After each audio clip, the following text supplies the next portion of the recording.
points, a record of 30 wins, 21 losses, and 3 overtime losses. The IceRays and Jackalopes will close their weekend series tomorrow night. IceRays, 17, and number 20, Matthew ACO. The officials for tonight's game are signed by the North American Hockey League, referee Ian Genro, and linesmen Eric McDonald and Cameron Dykstra. Starters for the Odessa Jackalopes are number 23 at forward, Eric Huss, number 10 forward, Matthew Brown, number 12 forward, Blake Brown, number 13 defense, Zach Herman, number 28 defense, Lucas Anderson, and number 35 in goal for the Jackalopes, Alex Kamar. Led by head coach Blake Brown and assistant coach Cody Campbell.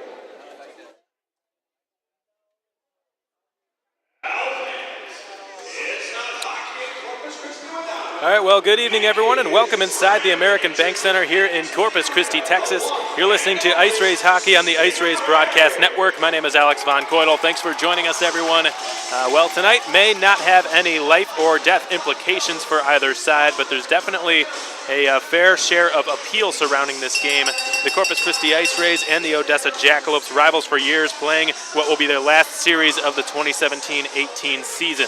Both of these squads have strung together minor winning streaks. The Rays have won 3 straight, including a decisive home triumph a couple weekends ago over the Amarillo Bulls, as well as a road sweep of the first-place Shreveport Mudbugs last weekend. The IceRays were the first team to sweep the Mudbugs in their own building all season long, and their special teams were absolutely dominant. Their power play, 2 for 5 that night, now well over 20% throughout the month of March. It's been firing on all cylinders. Their penalty kill has been even more spectacular, fighting off 35 straight. The Rays have not given up a power play goal since February 23rd, which was now 10 games ago.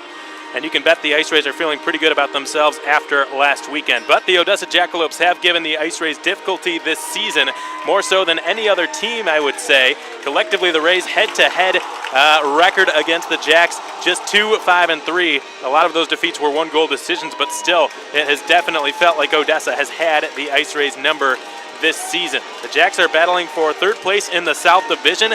They can secure that tonight with a regulation victory. Around the NAHL South, let's take a look at a brief out-of-town scoreboard update on what's going on in the South Division tonight. 1st place Shreveport, 2nd place Lone Star going head-to-head tonight at George's Pond. Lone Star can still potentially clinch 1st place in the South, but it would take a miracle at this point. They need every single point left available to them, and they would need Shreveport to get no points left available to them. The Mudbugs can erase all doubt and secure the South Division for their own once and for all tonight by just so much as taking a point out of that game. But I wouldn't really put anything past Lone Star the way they're playing now on a 10-game winning streak and have been perfect throughout the month of March. So really, I don't think that any team would like to play them in the first round. And given the way the IceRays have fought hard against the Mudbugs, especially recently in the most recent games, I don't think a matchup against Shreveport really seems like the worst thing. The Lone Star Brahmas now on a 10-game winning streak, and the Jackalopes have had the IceRays number. So really, if you have to pick, there's no good choice. Every team in the South Division that's going to the postseason, a very strong team that only a fool would want to play against in the first round. But if you have to pick, I'd say that your best money would be on going with Shreveport as the team that the IceRays have had the best chance of defeating in the first round with the way that they've played them this season. Elsewhere, the Amarillo Bulls hosting the Topeka Roadrunners in their second-to-last series this regular season. Taking a look at our starting lineups, going with Odessa's first. They're going with Eric Huss on the left wing side, the Dallas, Texas native, flanking Matt Brown at center, and Blake Bride on the right. That line has been red hot. Blake Bride last weekend with 5 goals in that Topeka series in which Odessa hosted the Roadrunners 3 games at the Jack Shack last weekend. Zach Herman on defense alongside Lucas Anderson, the man who spoiled the opening night party for the IceRays. Zach Herman ended up getting the game-winning goal back on home opening night, way back on Friday, September 29th, and in goal for Odessa. They're going with Brett Epp, who's been, last-minute switch. Alex Camara, last-minute switch for Odessa, and Greg Gatto Alex Camara will be starting in goal for the Odessa Jackalopes. As for your IceRays, Brendan Miller starting at left wing alongside Adam Kavlik, who will center. And on his right, the IceRays leading scorer up until last weekend, Larry Youngworth, who was just passed in that department by Riley St. Ange for really the first time virtually all season that somebody other than Larry Youngworth has been the IceRays leading scorer. St. Ange with a 4-point weekend against Shreveport. And Brian Kramer, who was making his IceRays debut tonight, has just skated out onto the ABC ice alongside Connor Yanni, who will be the steady anchor that takes young Brian Kramer under his wing, playing his first ever North American Hockey League game. And what better defensive partner to show him the ropes than Connor Yanni. Chad Veltri, one of the best goaltenders in the North American Hockey League this season, a .931 save percentage, second in the league only to Lone Star's Mitchell Gibson. He will be starting in net. The former Pittsburgh Penguins U18 goaltender knows Brian Kramer very well, and I'm sure it's got to make the young Kramer feel really comfortable knowing that Chad Veltri, who's an excellent goaltender, has his back in net tonight. Veltri against the Jackalopes this season has been spectacular. A .931 save percentage, which is equal to his overall percentage, a 2.67 goals against average, and a 1-2-0 record.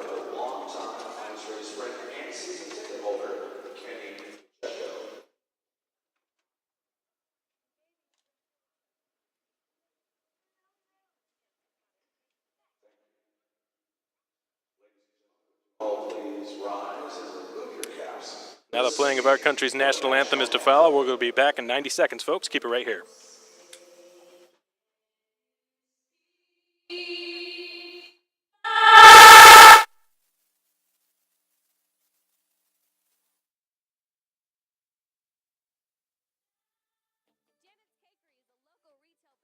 Has been in business for 25 years. They provide customers with moist, delicious cakes for all occasions, plus pies, cheesecakes, pastries, balloons, candles, and ornaments for all cakes.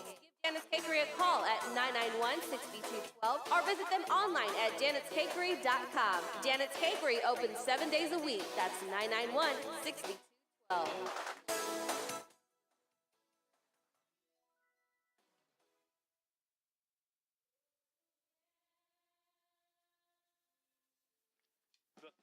Was home of the Guaranteed to Sell classified ads, covering all Corpus Christi communities within a 75-mile radius. Place your personal classified with us, and if it hasn't sold in 4 weeks, we'll run it for free until it sells. Visit us in the Gulfway Shopping Center or give us a call at 361-980-0008 or online at cc.thriftynickel.com. Thrifty Nickel, where you get nationwide coverage with hometown service.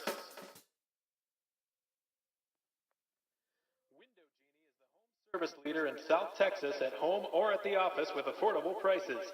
Want more than just your windows cleaned? Check out the Window Genie Big 3, offering window cleaning as well as window tinting and pressure washing. Window Genie is also your year-round solution for cleaning those pesky gutters. Call for an estimate at 361-792-3554. That's 361-792-3554. Let the power of the Genie work for you.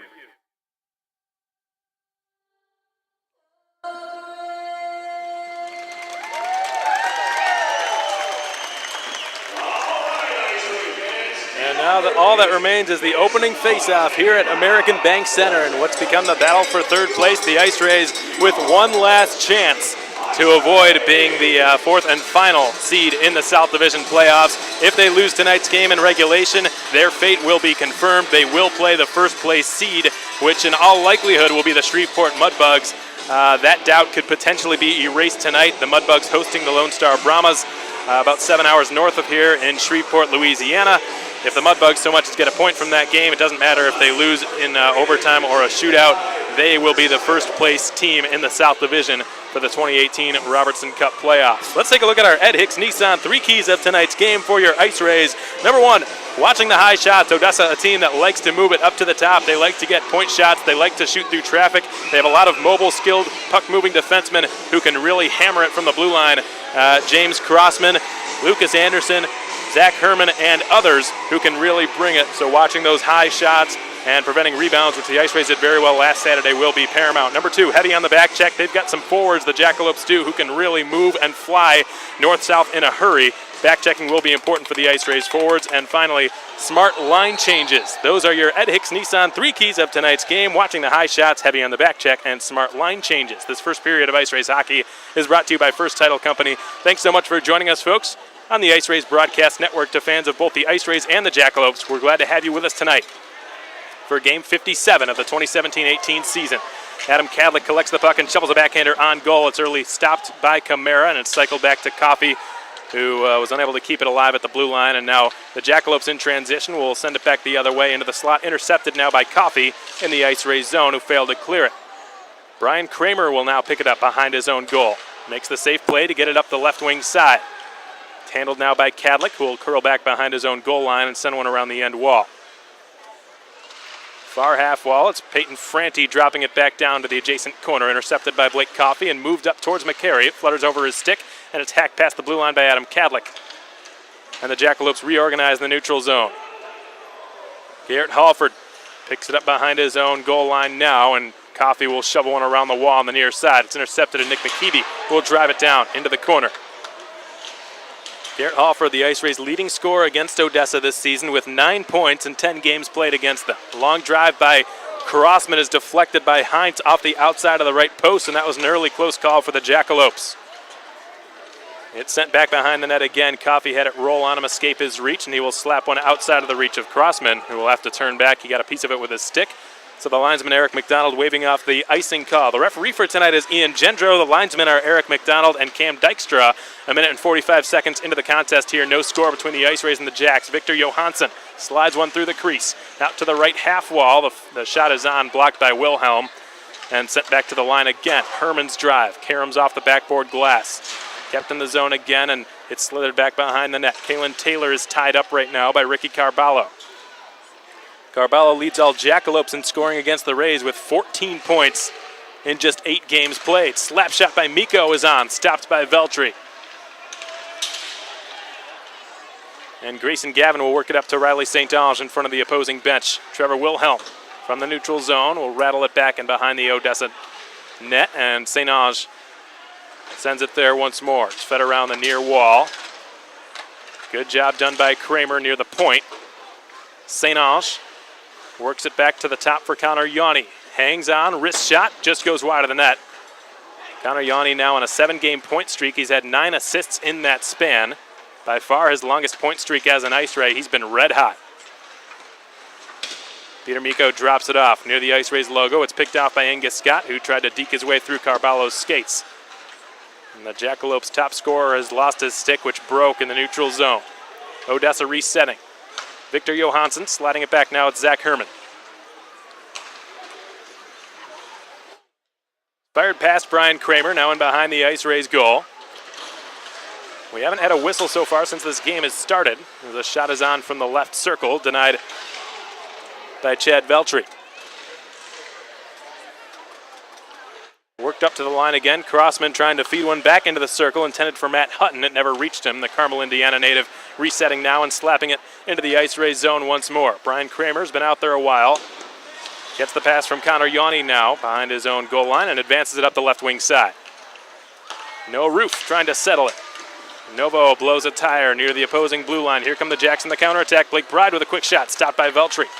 Bride cycles it back to the line. McKeeby's drive, gloved and held by Chad Veltri, who's bringing a very calming presence in net for the IceRays. He's been the much busier of the 2 goaltenders so far, only giving him credit for 3 saves. I think he's probably had 1 or 2 more than that. 4 minutes into the contest, no score at the American Bank Center. Tomorrow night, folks, the IceRays will be right back here to host the Odessa Jackalopes for the very last time this regular season. It'll be the 3rd to last game of the 2017-18 campaign. Tomorrow's also KIII night. By using the code KIII at the box office doors on Resaca Street, you can get a buy one, get one deal here at the American Bank Center. Blake Coffey will circle with it behind his own net and look to work the puck out of his own zone. He advances it up the right wall, outside of the reach of Youngworth, who will chase it down to try to nullify icing. He goes slamming into the end wall. And Eric Nilsson will feed Eric Huss. His pass is outside of the reach of Matt Brown. Youngworth in transition. Advance it down the left boards. It's reversed back into the corner again, Blake Bride. Last weekend had 5 goals against the Topeka Roadrunners. Eric Huss, left side. Put one into the left circle. It's twisted down into the corner by Matt Brown. Huss is there with Blake Bride. The two of them going at it against Coffey and Youngworth. Bride takes it into the corner on the near side, eludes a check from Rosenberg and sets up Huss, who centers, stopped by Veltri from point-blank range. Crossman, left corner. Sends one around the end wall. It's going to be collected by Cadlick, who's got some men with him, but I think they're all pretty tired near the end of a shift. Miller, Youngworth, etc. And Cadlick was shy of the red line when he dumped that puck in, so icing is the call, and the IceRays are going to have to send out Youngworth and Miller again, but looks like they got away with an illegal line change. Garrett Halford and Julian McCary technically are not allowed to be out there right now, but the linesman doesn't know that.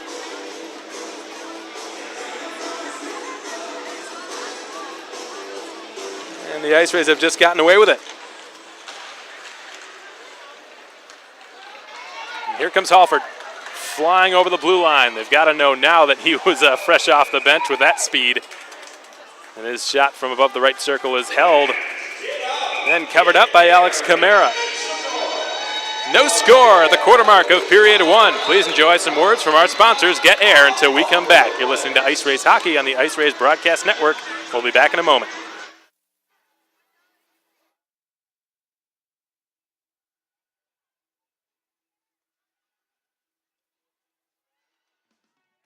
Here is Corpus Christi's newest place for fun. 30,000 square feet of trampoline park with foam pits, slam ball, a ninja course, and dodgeball. A place to let your inner spirit soar. Show you've got game. Harness your inner ninja and burn up the competition. For parties from 5 to 500, kids, corporate, and adult team building, it's the #1 place for fun in Corpus Christi. Get out. Get active. Get air. 4701 South Staple Street in Corpus Christi.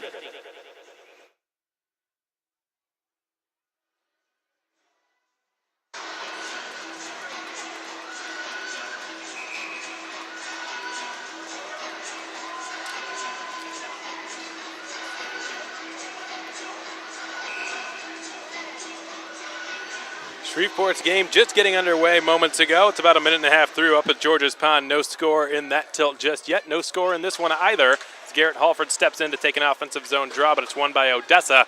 The IceRays' best face-off man this season, beaten cleanly on the face-off, but the IceRays are going to roll it right back into the attacking zone. It looks like it goes out of play. Eric McDonald pointing back to the neutral zone for the ensuing face-off. Next weekend, Pack the House weekend down here in the Coastal Bend. The IceRays with a live post-game jersey auction following the last game of the regular season, which is Pack the House night. Their jerseys that will be auctioned off following that game will go towards benefiting No Kid Hungry. And we hope to see you folks out there next Friday and Saturday as the Rays host the Lone Star Brahmas. Chad Veltri shuts the 5-hole and covers it up in between his pads. Chad Veltri, one of several IceRays with family in attendance here this weekend. We've got the Veltris here. We've got the Roofs here. We've got the Coffees. And we've got the Cadlicks. Puck is shoveled in front. Another point-blank save made by Veltri on the doorstep. The one-timer was on, and Veltri had to be sharp with his right pad, and he was. And I think Chad Veltri's had to be better than the IceRays would have liked here in the early going. Yes, the majority of the shots he faced last Saturday night were from the perimeter, and the IceRays did an outstanding job mopping up rebounds and preventing second opportunities. Didn't really give him too many headaches he had to deal with, but still making 53 of a possible 54 saves. I think that's more of a workload than you'd like to give your goaltender. It doesn't matter where the shots come from. You'll be black and blue after a game like that. Mikko left side centering. Good pass. Backhand shot by Johansson gets blocked by Kramer, who is standing en route of the shot. And now it's bouncing around down there. Hacked on goal by Johansson. Stopped by Veltri. Spinorama pass in front. Johansson again denied by Veltri. Loose in the crease. Veltri covers it and hangs on. Probably 6 or 7 bodies all surrounding him right now. He's really feeling the heat.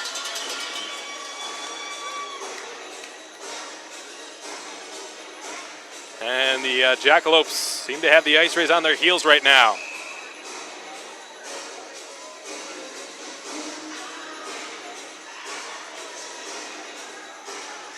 The face-off's going to be to Veltry's right. And Adam Cadlick, the former Windsor Spitfire, able to win the draw. Kramer spins one around the wall, redirected by Riley St. Ange. Stays in the IceRays zone as Dylan Johnson, who scored last Saturday night, turns it over. Here comes Cadlick in transition. He's got St. Ange on his right, feeds him with the pass. St. Ange with a bit of an overskate right circle, and the Jacks will try to skate this puck the other way, but Brian Kramer will take over. We'll send one over to Angus Scott. Scott in front of his bench. Backhands a pass intended for Cadlick, picked off instead by Dylan Johnson, who fires. Pad save Veltry. Kramer clears the rebound out. Going to be picked up by Hutton and sent back into the right corner. 7 minutes have expired. No score here at the ABC, but the Jacks are buzzing for the go-ahead goal. 7 3-year shots on goal in favor of the visitors. Angus Scott will try to chip one into the far corner, or the near one, on Hockey TV. It was intercepted before it got there, as Hutton is slammed by Dakota Kincannon. Matt Brown goes tumbling. Skate-to-stick play by Coffey, and he will look to get this puck out of his own end. He bounces it over James Crossman. Kincannon in a race for it, icing the call against the IceRays.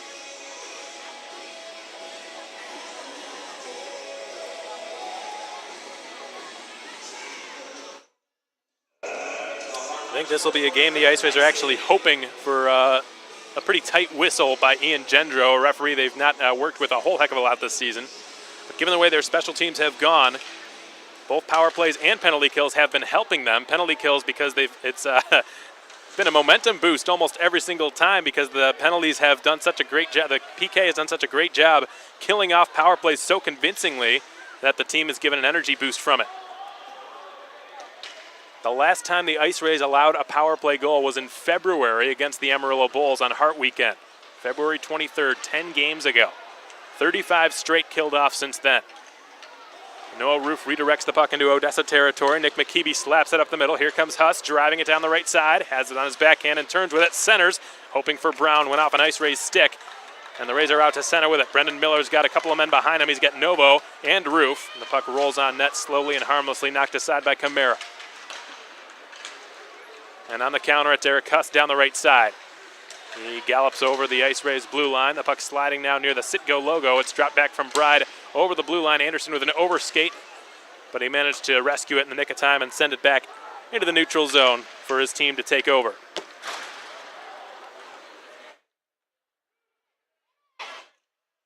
Kalen Taylor able to outmuscle the opposition there, and Chad Veltry having to come up big with another glove save. As it bounced off his pad, had to be alert with his glove, did some leather flashing. Veltry remains perfect in this one. 8 for 8, the registered shots he's faced. 11.5 to go in the first period, no score.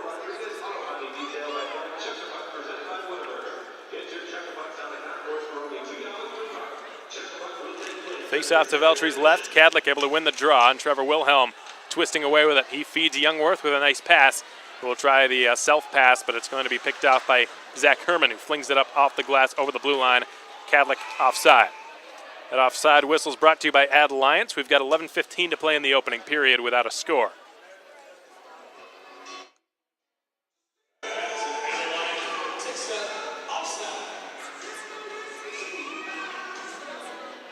The Amarillo Bulls have just struck former Lone Star Brahma Austin O'Rourke, clicking at 1:55 just seconds ago to go up 1-0 over the Topeka Roadrunners at the bullpen for Amarillo's last home series of the 2017-18 season. Consolation points at this point for them, as Petrazik carries into the deep slot, has it hacked off his blade, and Herman will flip it back in to buy his team some time. Hines tagging up, good to go on the forecheck now, but decides to peel off and head to the Jacks bench. We're approaching the midway point of this opening period. Still we're scoreless at the ABC. Kincannon swivels away from a couple of black sweaters and then carries it down into the left corner and spins with it. Nice hands. Kincannon pops one towards the net, blocked by Crossman, who has cleared it. Carballo attempted the touch pass, dropped off, back to Carballo, right circle, hoping to slip one through for Johansson, never got to him. Bounces in the slot, shot by Mikko, blocked, backhand pass, dribbles wide of the net. And Johansson will collect it near the goal line, extended. Carballo's pass intercepted by Kincannon, but not cleared. Mikko gets the pass from Crossman after it caromed off the half wall on the near side. Now it's Yanni clearing it from the far side up to McCary down the right wing. McCary going 1-versus-1 against Crossman, who then just gives him a shove into the glass after McCary dumped the puck in. The Jacks on the counterattack. Carballo with a good pass up to Poindexter. Here comes McCary now on the right wing. Feeds DiMizio. Tried to give one over to Halford. It went off the stick of Herman, bounced on net, and it was stopped. Good save made by Camara. Alex Camara having a splendid season. Up until a couple of weeks ago, he was right up there in the top three, right with Chad Veltri and Mitchell Gibson.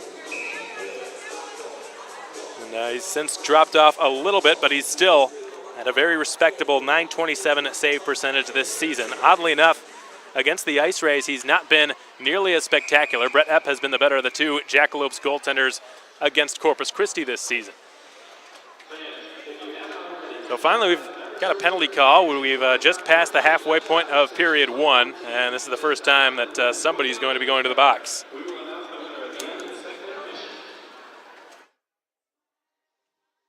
Looks like these penalties will offset Rune Kirby, the captain of the Jackalopes, joined by Julian McCary. And it appears as though we'll head to the 4-on-4.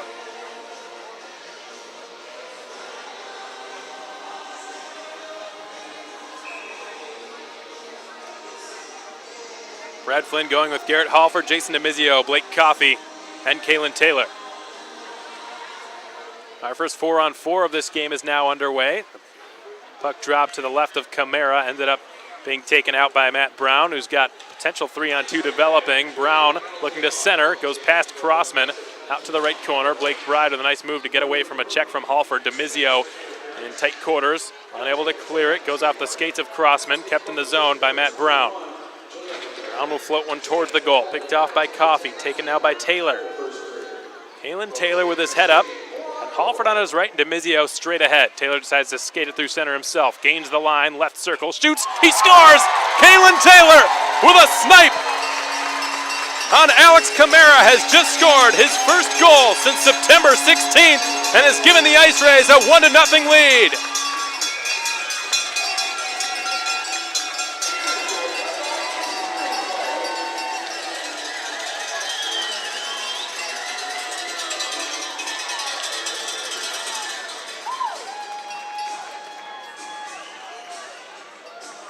That, ladies and gentlemen, is a confident skater.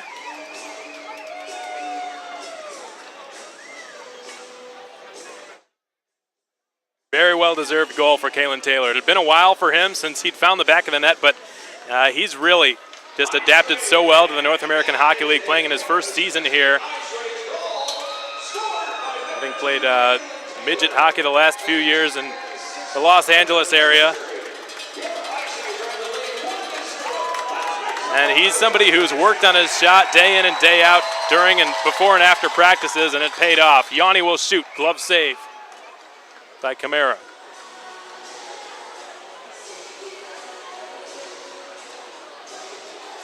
That's a play you might not have seen Kalen Taylor make at the start of the season. Defensemen in particular, when they're making the adjustment to playing from midget to junior hockey, they don't always have so much confidence to where they'll neglect to pass to a couple of very capable forwards ahead of them and just take it in themselves. And that's what Kalen Taylor did. Clear-cut sign of confidence, and the shot was an even better demonstration of it. As Gavin will feed it down to the right corner. St. Ange, pass hotly off the stick of Gavin, and the Jacks end up with a 2-on-1 because of it. Johansson over to the right side. Carballo turning, hoping to center for Johansson. Would have been a tap-in goal had it reached his stick, but it did not. And fortunately for the IceRays, they're able to skate out, no harm done. Gendro jumps over Gavin, who had the puck on his stick. Gets some oohs and ahs from the crowd. St. Ange rolls it up to Gavin, who's checked without the puck. And in transition, here comes Zach Herman on the left wing. He will shoot. Blockered aside by Veltri. Goes off the backboard glass. Now a scrap takes place at Veltri's left side of the net. And Gendro decides to blow the play dead. 16 seconds remain on the 4-on-4. Even when it's not a power play or a penalty kill, if it's just anything but 5-on-5, the IceRays have just dominated lately. Power play has been excellent in the month of March, without question, their best month in terms of power play production. And their PK is on its longest roll all season. A one-handed diving effort made by Rosenberg to work it up to Youngworth. Rosenberg ends up getting it right back. And they seem to have been playing very well in the 4-on-4 as well, the IceRays. Rosenberg down the left side now. Rune Kirby, Julian McCary both let out of their respective penalty boxes. We return to full strength, but the Rays have a 1-0 lead with 7.5 to play in the first period.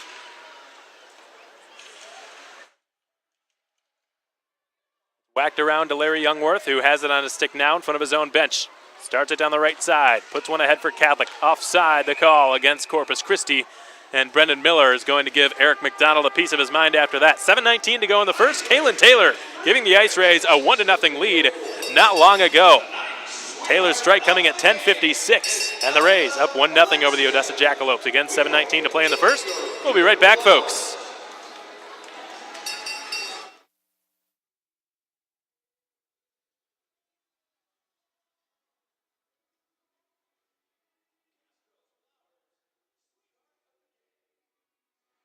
Looking to lose weight, get fit, or just improve your overall fitness? Then train with a professional at Sports Fitness Solutions. Former IceRays player and current team strength and conditioning coach Jeff Pelucio can help you reach your goals with a specific program built just for you. Choose from one-on-one or group training sessions. Sports Fitness Solutions can help you lose weight, increase energy, build muscle, and get you feeling better today. Call Jeff with Sports Fitness Solutions today at 774-0874. That's 774-0874. And train like the IceRays do.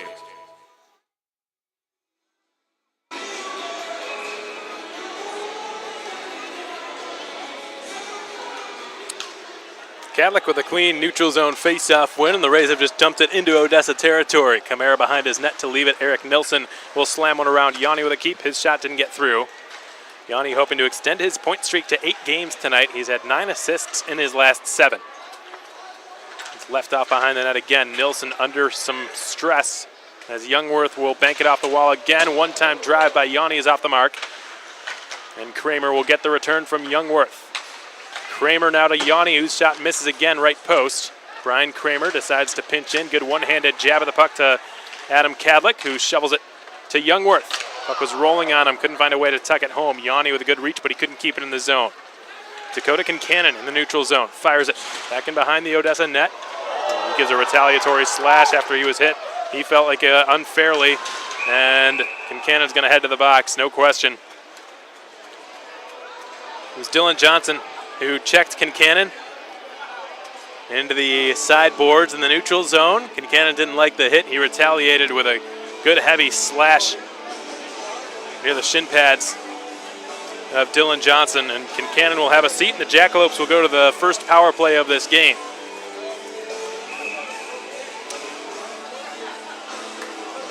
This IceRays penalty kill is brought to you by Republic Services. It's been perfect throughout the month of March, but as Brad Flynn said, you'll hear him say in the first intermission Flinterview that Odessa's power play has done fairly well against this PK. Halford chips it in past Victor Johansson, gets it in the right corner. Garrett Halford with a huge shift now, buying all sorts of time, killing off some valuable seconds from this Jackalopes power play. Carballo down the right side. Nice defensive stick check made by Kalen Taylor.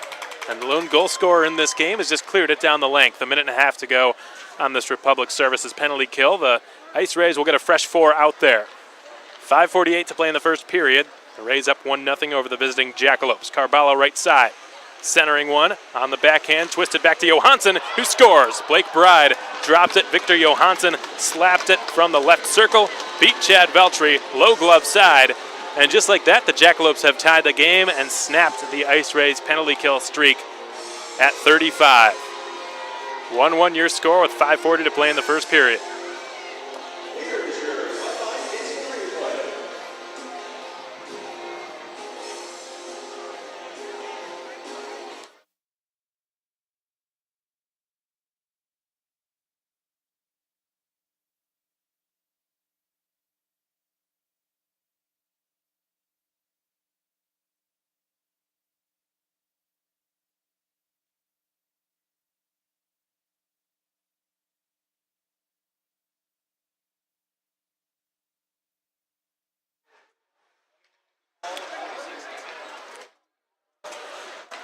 Kaylin Taylor from the red line will rim one back into Odessa territory as it rolls clockwise around the end wall. Noah Roof picks it off, centers DeMizio, rips a shot, missed the net. He scored from that exact range in Shreveport last Friday night. Novo sending one to DeMizio, it popped off his stick and over it, and now it's Noah Roof hacking away, slides into the corner on the near side. Crossman gets it behind his own net. He will shovel one around. Nico's clearing attempt goes over the stick of DeMizio. Taylor regrouping now with Trevor Wilhelm. Wilhelm advanced it up to Angus Scott, who augments it further, and Victor Johansson will go back to get it.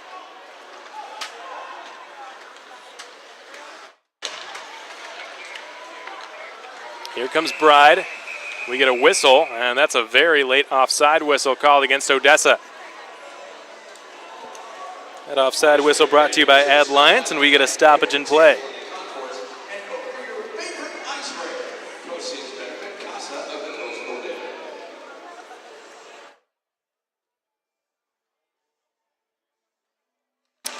Victor Johansson having scored the most recent goal for the Odessa Jackalopes to tie this game on the power play. He's given the IceRays some difficulty this season. A point per game player against them and had a couple of primary assists the Friday night that these teams last met. Here comes Riley St. Ange. Put one over to Ryan Rosenberg from the left circle. He wires it wide, and then Angus Scott cutting it off and shoveling it back to the line for Blake Coffey. Herman to Brown. Good breakout by the Jackson. They're out to center with it. Huss defended by Coffey, who slaps it off his stick. Crossman receives it, skate to stick, and fires it back off the glass. Veltri will halt its progress behind his net. Coffey starts to skate down through the neutral zone, and from the red line he will fire it around the end wall counterclockwise. This time it's stopped by Camara, who will leave it. It's reversed by Crossman up to Peyton Franti. South Division top prospect this season. The former Topeka Roadrunner from the red line fires it in from center. Stopped by Veltri, who will cover it.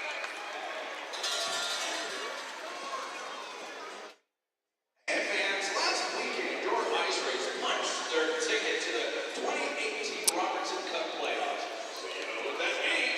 It's time to pre-order your playoff shirt. Stop by the team store to pre-order your playoff shirt. Playoff shirts are going to be available shortly in the team store. Sounds like later tonight they'll have brought the packages down from the loading dock and will be available for purchase right here at the American Bank Center.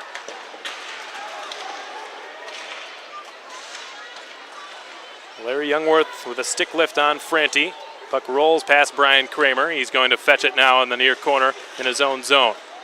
It was under duress. He got rid of it in the nick of time. Kadlik on a 3-on-2. Youngworth on his left, Yanni on his right. Kadlik will shoot, blocked by Herman. Yanni follows up from a severe angle. I think it went off the side of the net. Now Zach Herman will commence the counterattack.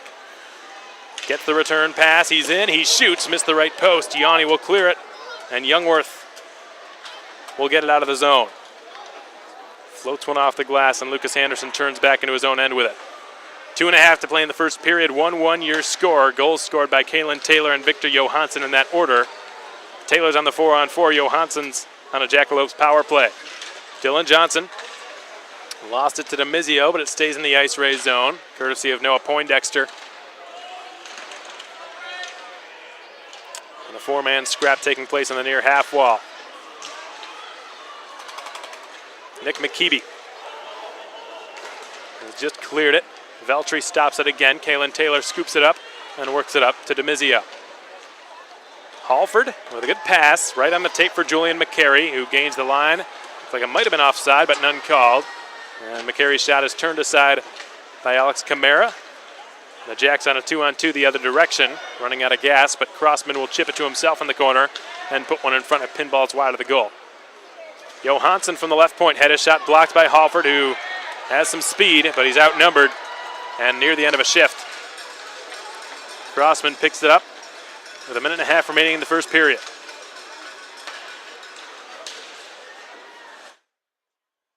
Johansson swiveling through center and gaining the blue line, dropping it off to the right half wall. It's Ricky Carballo. 6 goals and 8 assists against the IceRays this season, Carballo. Youngworth slides it up, but it's kept in the zone. Slap shot, gloved by Veltri.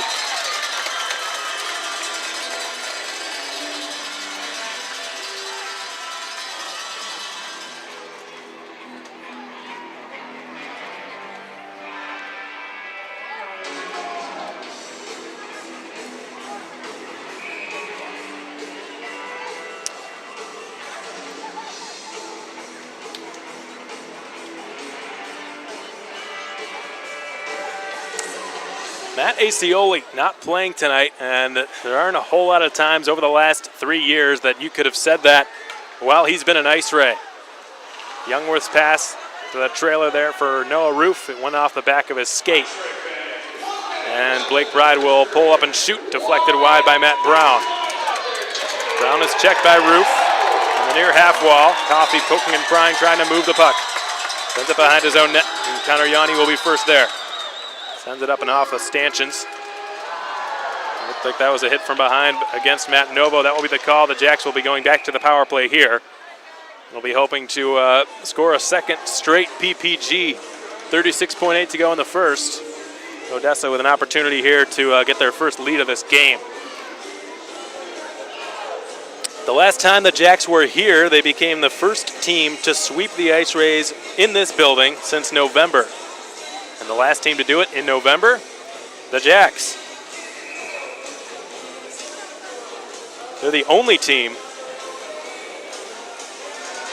Well, that sweep was in Odessa, but the one in September at the end of the month on home opening weekend, the Jacks managed the sweep to spoil that party as well. So right now, the Jackalopes still the only team in the South Division, or team in general, to have swept the Ice Rays in this building. The shot from above the right circle is on. Veltri doesn't see it. He made the stop. Miller picks up the rebound and clears it. Grayson Gavin could get a shorthanded breakaway here. Gavin motoring in down the left side with a chance. He tries to pull the trigger. Good stick check at the last moment to prevent a shot. And it looks like that was Ricky Carballo storming back. Herman drops it. Johansson shoots it. Stopped by Veltri's glove. Loose on the doorstep. A scramble ensues. Now picked up at the side of the net. Bride can't get another shot. And the first period has come to an end. 12 7-year shots in favor of the visiting Jacks, but the game tied up at 1. The Ice Rays actually struck first. It was Kalen Taylor getting his first goal since the season opening weekend in Topeka with a snipe from above the left circle on a 4-on-4. He just swiveled across through the neutral zone, gained the blue line himself, and ripped a shot past Alex Camara, taking him by surprise, no doubt, and giving the Ice Rays a 1-0 lead.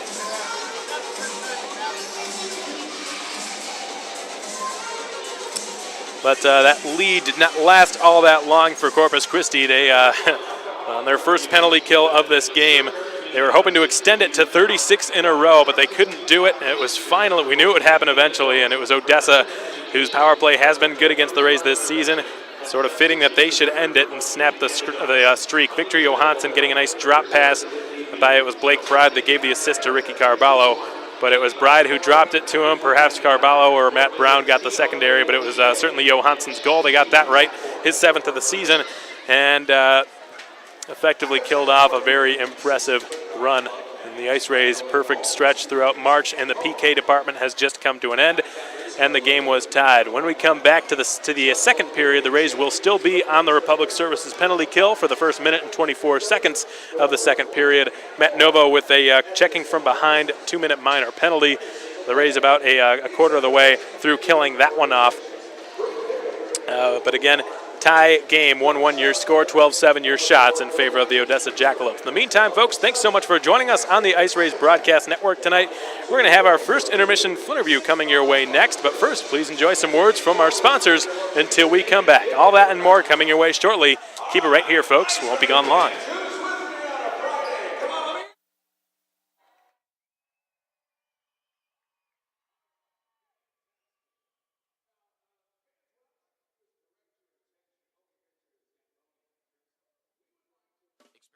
Luxury of Bayfront living at Sendera Bay Point. Located on Enos Jocelyn Road, Sendera Bay Point is newly renovated with upgraded units featuring granite countertops, stainless steel appliances, and designer lighting. Enjoy an on-site masseuse, waterfront yoga classes, water aerobics, fitness boot camps, poolside towel service, Saturday morning homemade resident breakfast, and of course, stunning bay views. Visit SenderaBayPoint.com for more details. Mention this ad for a waived application fee. That's SenderaBayPoint.com.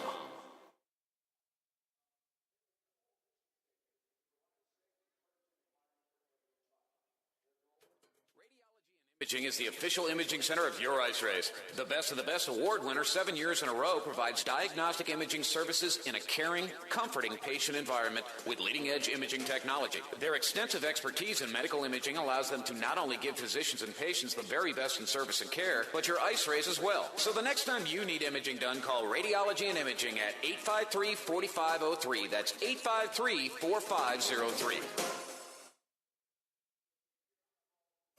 Villa Apartments offers its residents a prime location that leaves you minutes away from shopping, entertainment, restaurants, and beaches. Residents will discover a life of splendor with 2 pools, a workout facility, outdoor grilling needs, along with comfortable apartments located just minutes from Texas A&M Corpus Christi. Island Villa Apartments are located off SBID and Nile Drive. Call Island Villa Apartments today at 994-1630 and set up your personal tour. 994-1630. Island Villa Apartments.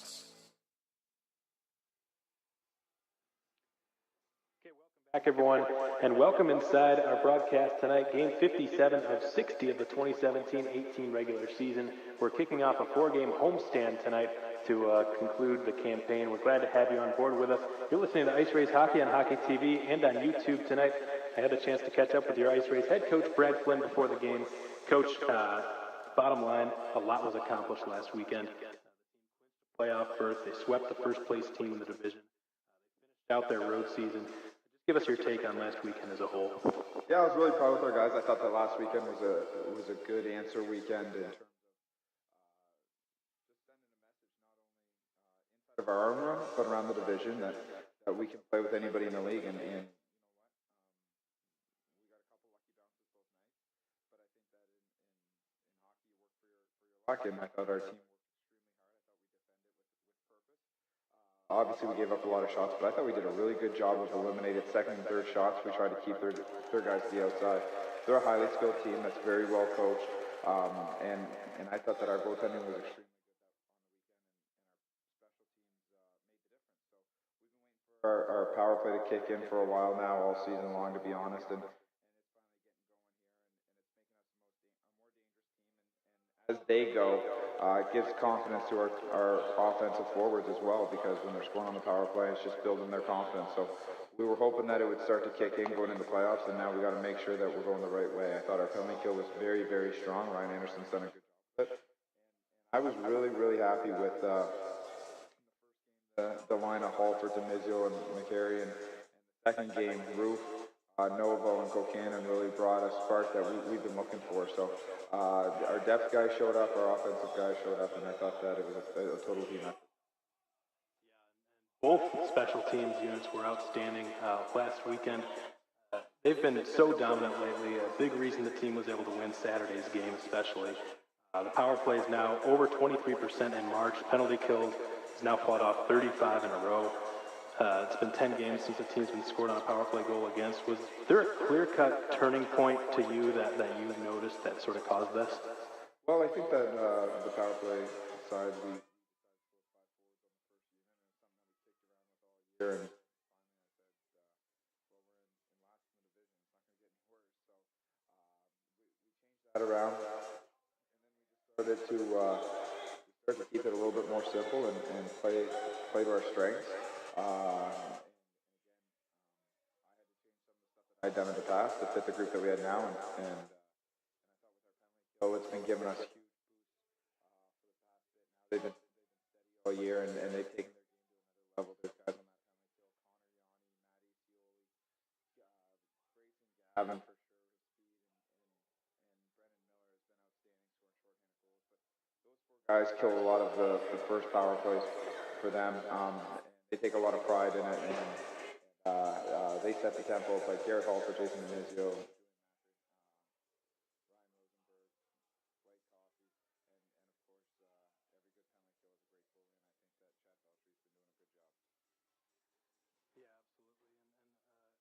Another huge contributor to last weekend's success. Second star of the week, Riley St. Ange, he had another very strong weekend. 4 points, and he was lights out on the power play as well. He's also now the leading scorer on the team. He's been one of the most consistent and well-rounded players, I think, all season, and he still has another year of eligibility. Can you see him emerging as potentially one of the front runners to take on a captaincy role next season? Yeah, I think that he has the opportunity to be a leader. He's worn an A for the majority of the years since he's gotten here, and he's got a high character level. He's a great guy. He's a solid citizen, human being. He does a lot inside the community and our organization. He's part of this culture, and he came in from Omaha University, while to get adjusted to the league. I think he only had 3 goals since December, but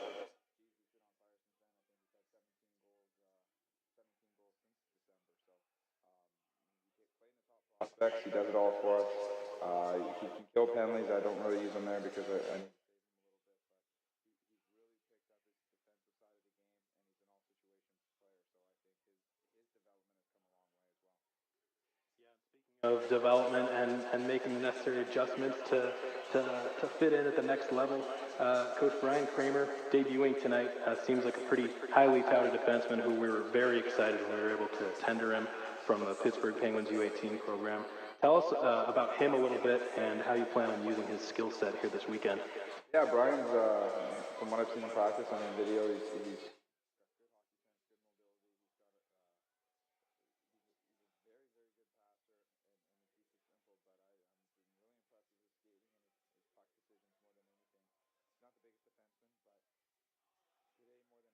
a lot more defensemen that are in his category. Plug up 5'11", which doesn't mean that he's small. But we're looking at him to be a future power play quarterback for us, just because of his elite hockey sense. And highly of him. And I've talked to Mike the last 3 days here ever since he came in, and we're really excited about him. So he's coming down tonight. He's going to play with Connor Yanni tonight.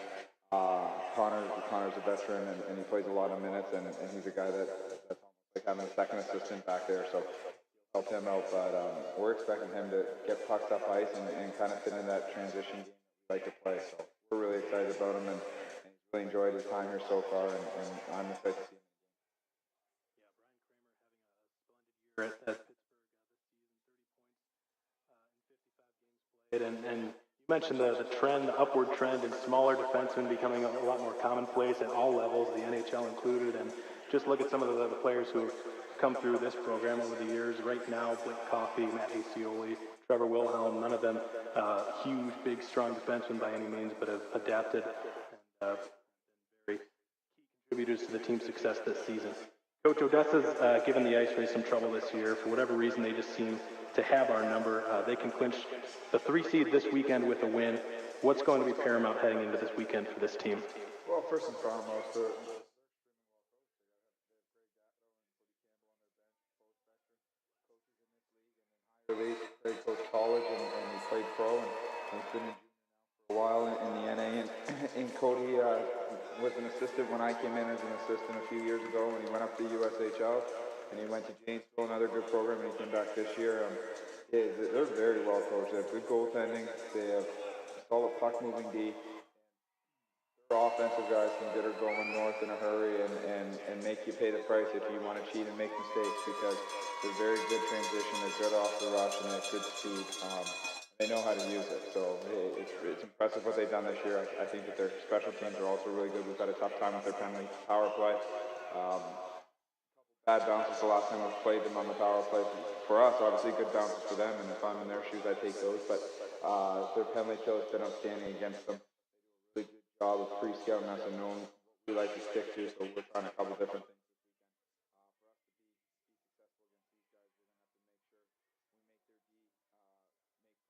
Pressure. We want to pressure their D really hard. We want to get up ice and stick to our structure, play as a 5-man unit, and have a lot of awareness of who's on the ice in terms of game management. We know Carlo's out there, Franti, Matt Brown, all those guys. They can all put the puck in the back of the net. If you fall asleep at the switch there for a shift or two, she's going to be be a long night. So we want to make sure that we're dialed in.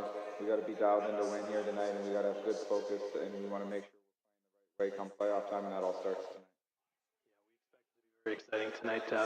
Even though both of these teams have clinched a spot in the postseason, they're both riding high right now. The IceRays coming off a road sweep in which they just took down the first place team in the division, have now strung together a little 3-game winning streak as well. The Jackalopes having won their last couple of games at home last weekend against Topeka. We expect it to be a fun one here tonight. And Coach, really appreciate your time and good luck.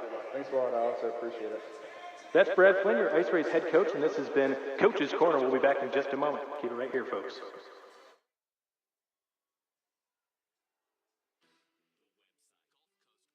Site.com. The mission to make your vehicle wraps and graphics the biggest, the brightest, and the best in the Coastal Bend. Gulf Coast Graphics has been right here in the Coastal Bend since 1987. Wrapping, designing, and producing some of the hottest graphics between here and those other two coasts. Gulf Coast Graphics is the industry leader and the only certified wrap shop in the Coastal Bend. You might even say we're Rapalicious. Gulf Coast Graphics has the best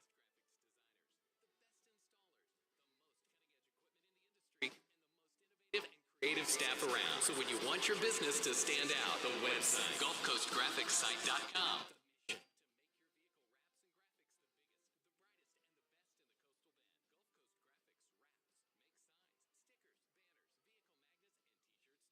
Go on, we dare you to stand out in the marketplace. Call the Wrap Masters at Gulf Coast Graphics. Call 854-0213. 854-0213.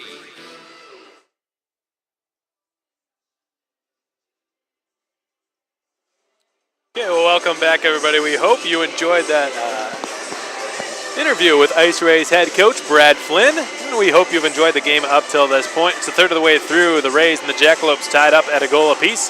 Kalen Taylor and Victor Johansson, your lone scorers. Neither of the goals came at full strength. Taylor's came on a 4-on-4. Johansson's on a 5-on-4 Jackalopes power play, which means the IceRays' perfect penalty-killing streak, which had lasted 10 games and gone perfect throughout March, is now over. So props to Victor Johansson for one heck of a shot, beating Chad Veltri low glove side. Before that, Kalen Taylor with probably an even better shot, a beautiful snipe, hard heavy snapshot from above the left circle to cleanly beat Alex Camara in goal to get things started for the IceRays. But it was Odessa's period for the most part. They nearly doubled the Rays in shots on goal. 12-7 the total in the shot count after period one. Plenty will be said by Brad Flynn and Ryan Anderson during the first intermission. And speaking of the intermission, let's take a look at our first period out-of-town scoreboard update brought to you by Janet Cakery. All teams in the South Division are busy tonight. We mentioned Lone Star and Shreveport earlier. It's not just them. Let's start out east.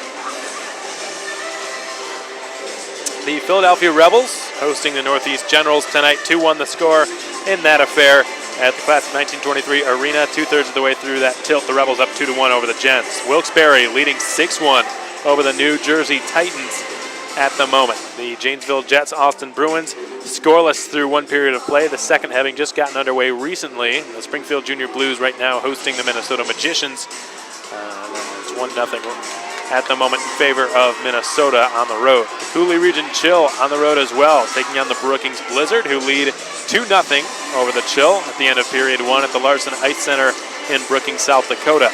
The Shreveport Mudbugs still scoreless with the Lone Star Brahmas. If that score holds, Shreveport will clinch first place in the South Division tonight. All they need is a point to do it, and Lone Star can't afford to lose any points. But Shreveport has not scored a goal against Lone Star in 121 minutes of play. Mitchell Gibson has just been absolutely outstanding against them, and the Mudbugs have not been able to solve the Harvard commit. The IceRays will likely see a good share of next weekend. Minnesota Wilderness up 1-0 over the Minot Minotauros. The Amarillo Bulls have just doubled their lead with a goal from Nikita Sokolov. They're now up 2-0 over the Topeka Roadrunners at the end of period one at the Amarillo Civic Center. Bismarck Bobcats hosting the Aberdeen Wings, who are up 2-0 over them, courtesy of Nathan Burke, who has both of their goals. Nathan Burke having earlier made his Division I college commitment to St. Cloud State University. One of the top college hockey teams in the nation, arguably the top, depending on who you ask. The Frozen Four tournament will be next Thursday on April 5th. But St. Cloud State's been eliminated against all odds. Heavy favorites, but they were taken out by the Air Force Academy, who were the underdogs in that showdown for sure. But it's in Sioux Falls, South Dakota at the Denny Sanford Premier Center back on Friday, March 23rd. The Air Force Academy, the future team of Brendan Miller, were able to convincingly defeat St. Cloud State 4-1. The teams remaining in the Frozen Four: the University of Minnesota Duluth, the Ohio State Buckeyes, Notre Dame Fighting Irish, and the Michigan Wolverines. Lots of proud, historic powerhouses and very strong hockey programs that remain. I wouldn't put my money against any one of those teams. Ohio State will be taking on UMD at 5 p.m. on Thursday, April 5th. And the Irish will be taking on the Wolverines at 8:30 p.m. Central Time. Both of those games will take place at the home of the Minnesota Wild, the XL Energy Center in St. Paul, Minnesota.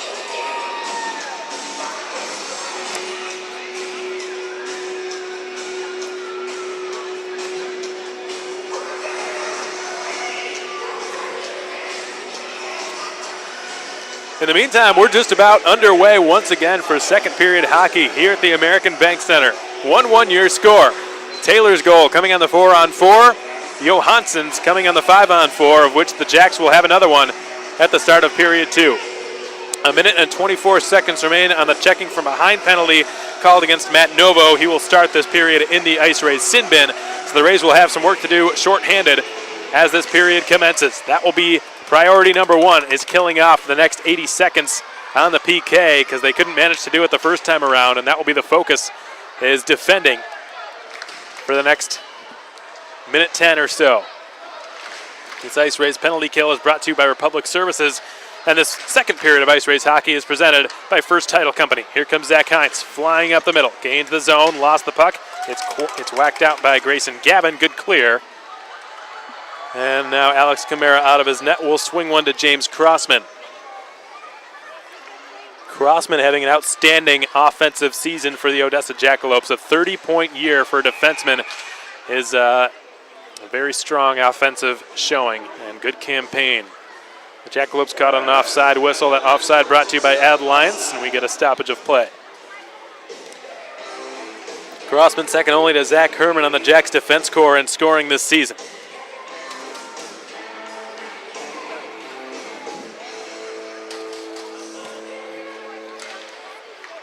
And he has been something of an IceRays killer, Crossman, scoring at nearly a point per game pace against them. Blake Bride up to Matt Brown, who will gain the zone. And Ryan Rosenberg loses his stick, gets some help from Julian McCary, and gets it back in his hands. But the Rays are not out of the woods yet, as it's banked off the half wall. Back to the line for Herman, whose drive tipped and stopped by Veltri. Anderson. Lucas Anderson able to send one around the end wall over to the near side. Now it's Matt Brown. Near corner, dropping it down to Blake Bride at the goal line, who assisted on Victor Johansson's goal earlier. Left point, it's Herman. Returning the pass, Brown shot off the glove of Veltri, whacked off the side of the goal. It stays out. And now it's taken by Ryan Rosenberg. The Rays have returned to full strength. Rosenberg has just cleared at the length of the ice. This will be an easy icing call against Corpus Christi. That icing has been brought to you by Hard Knock Sports Lounge and Grill. The Rays are 1 for 2 now on the Republic Services penalty kill, but have some tired bodies out there as they're going to be tasked with taking a defensive zone face-off to the right of Chad Veltri. Just like that, they're on the path to another streak. And we'll see how their PK does going forward.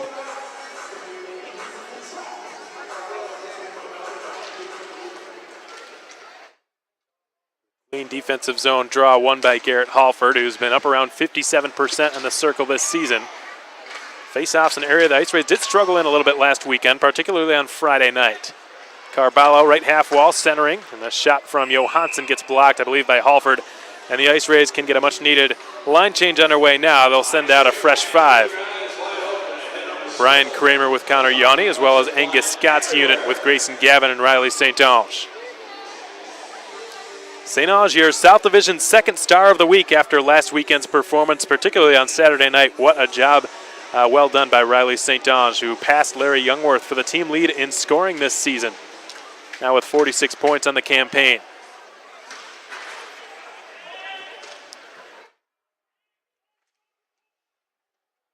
Grayson Gavin able to work it up to St. Ange in the far half wall. He advanced it from his backhand up to Gavin, who's got numbers. Potential 3-on-1. He's got Scott with him. He hangs on. He centers. Scott scores! Grayson Gavin with excellent patience and a perfectly executed cross-crease pass. No chance for Alex Camara. And Angus Scott has just scored his 7th goal of the season to regain the IceRays lead. It's 2-1.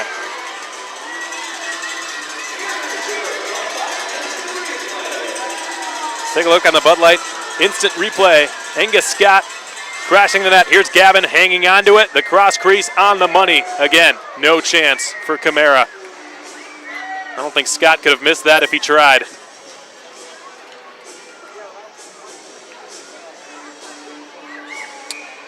And that play all started because of Riley St. Ange's brilliance along the far half wall, deep in the IceRays zone.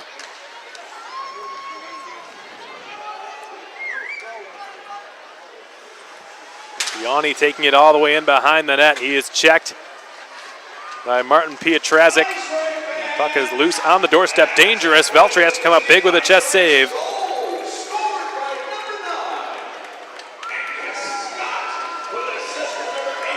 Two and a half minutes into the second period, the Rays have started things out with a bang.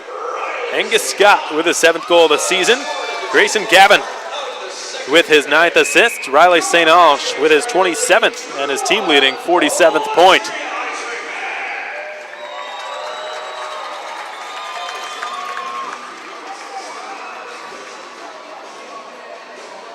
St. Ange, somebody the IceRays very much will hope to get back next season. A 98 has one more year of eligibility.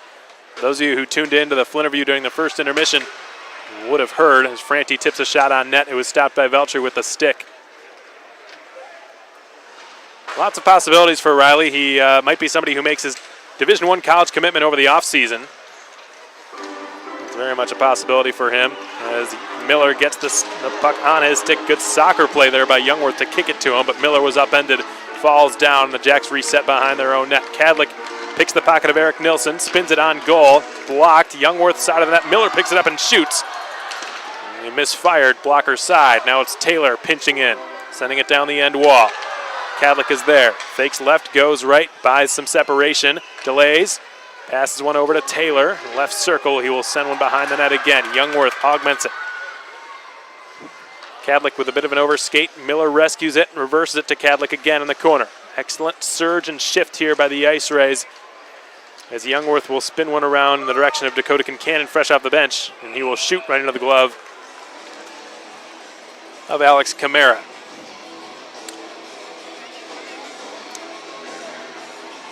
Well, there's always a possibility of, like we said earlier, a college commitment over the summer and the offseason for St. Ange, or a chance that he may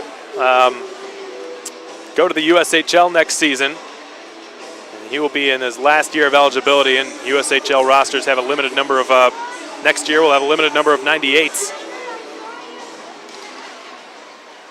And given the fact that he is an import, he is a Canadian, so that might hurt his marketability a little bit, which would help the IceRays if they could get Riley back for next season. Boy, would they love that. I think he'd be definitely among the front runners and among the consideration for next year's captain. As Novo will shovel it back to the point, Ryan Rosenberg tees up a shot. His shot is blocked, and here comes Matt Hutton down the left side. Hutton from the corner will fire. Tough angle, got blocked, and now it's Roof carrying it out of harm's way. Hutton flings it right back in off the shoulder, it looked like, of Trevor Wilhelm. It's dropped off, and here comes Novo.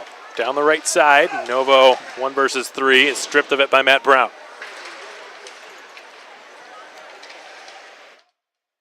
Novo works it up to DeMizio. A 2-goal performance last Friday night, a week ago, against Shreveport. And it was his second 2-goal performance in 2 weeks. McCary spins it in front in the slot. Demizio's shot blocked. Picked up by McCary. Drops it to the line for Yanni, whose shot is wide of the left post. Connor Yanni also hoping to extend a streak tonight. 7 straight games in which he's had an assist, at least one. He's had 9 over that span. Eric Huss passes well behind the intended target, gets it anyways. Matt Brown sends one through. It goes through the 5-hole of Veltri, and it's in the net. The Jackalopes have just tied the game. Strange looking play. I think Veltri was caught off guard there. That shot took him by surprise. You could tell he was not prepared for it, and it looked like it just kind of snuck through his 5-hole into the back of the net. And Odessa has just retied it. Blake Bride leading the handshake celebration as though he scored the goal. Let's see if we can get a better look at what happened here. Veltri is checked after the puck went into the net.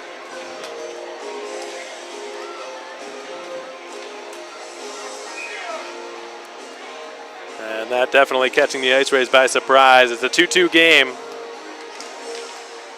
We've just crossed the quarter mark of period 2. 14:42 to go in the second period. 2-2 your score. 16-9 your shots in favor of the Jacks. Camara from behind his own net.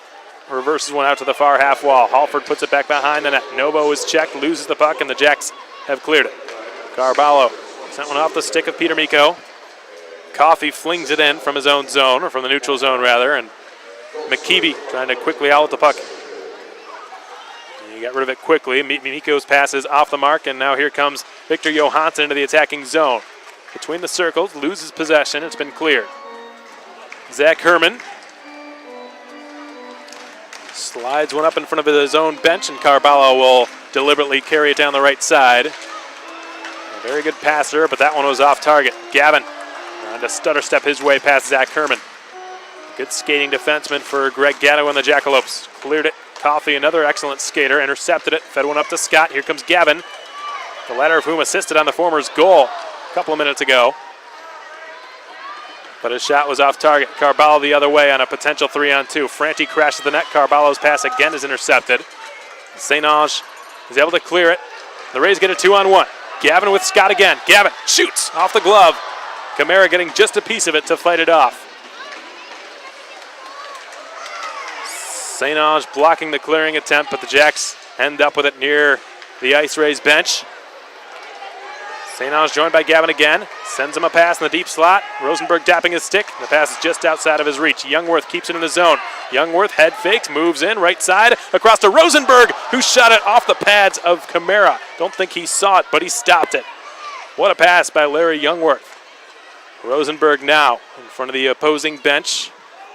This line has been excellent for Brad Flynn and the IceRays thus far. By far has been their best line as Veltri makes a glove snag to buy his team a whistle. But this line, Grayson Gavin, Angus Scott, and Riley St. Ange has made an impact almost every time they've been on the ice tonight, and they're really humming right now. We're going to take a 30-second break on the IceRays Broadcast Network. 2-2 your score here at the ABC. Thanks so much for joining us, folks, on Hockey TV and on YouTube. We'll be right back.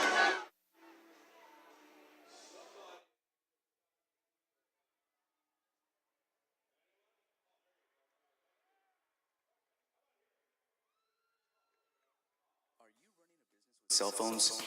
We're unable to take your call at the moment. Please leave your name, number, and a brief... When time is money and the message is urgent, you need two-way radio. Unit 5, return to yard immediately. Safe, reliable, distracted driver legal two-way radio from A&B Communications with built-in fleet tracking. Units 14 and 22 assist Unit 5 at well site 108. Hand units, vehicle-mounted base stations, fleet tracking, on-site or wide-area communications for business. Online at abcom.net. That's abcomm.net. When you need to talk business.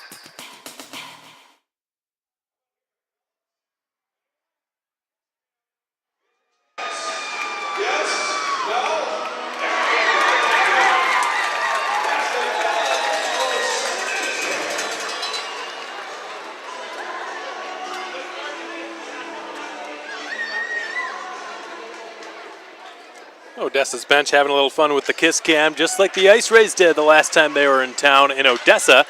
And the kiss cam shined the light on them. It was Julian McCary and Riley St. Ange ended up on the Valentine's Day video the IceRays posted afterwards. Miller, left half wall.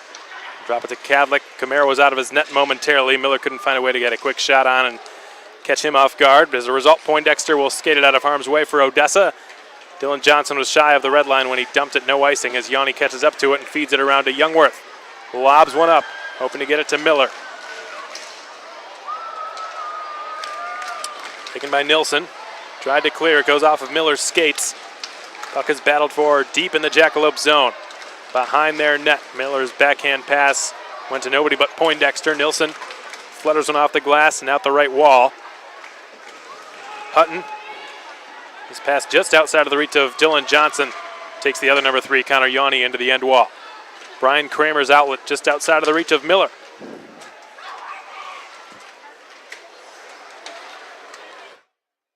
Blake Bride stops and shoots. Veltri makes a glove save and will take a whistle. Young Brian Kramer, 17 years of age, playing his first North American Hockey League game tonight, debuting for the IceRays, wearing the number 16. Just a junior in high school. He's played for the Pittsburgh Penguins U18 program all season long, has led them to one of the best records in Tier 1 Elite Midget League. Same program which developed IceRays goaltender Chad Veltri, and fellow tender of Brian Kramer's, Tyler Love, who will also be looking to crack the IceRays roster at the start of next season. But you'll hear from Brian Kramer in the second intermission interview, as Kalen Taylor is able to gun down that icing called against Odessa. This icing has been brought to you by Hard Knocks Sports Lounge and Grill. We've got 11:14 to play in the second period. IceRays Jackalopes, 2 goals apiece here at the ABC. The Jacks nearly doubling the Rays in shots, 17-9. Veltri 15 of 17, Kamara 7 of 9.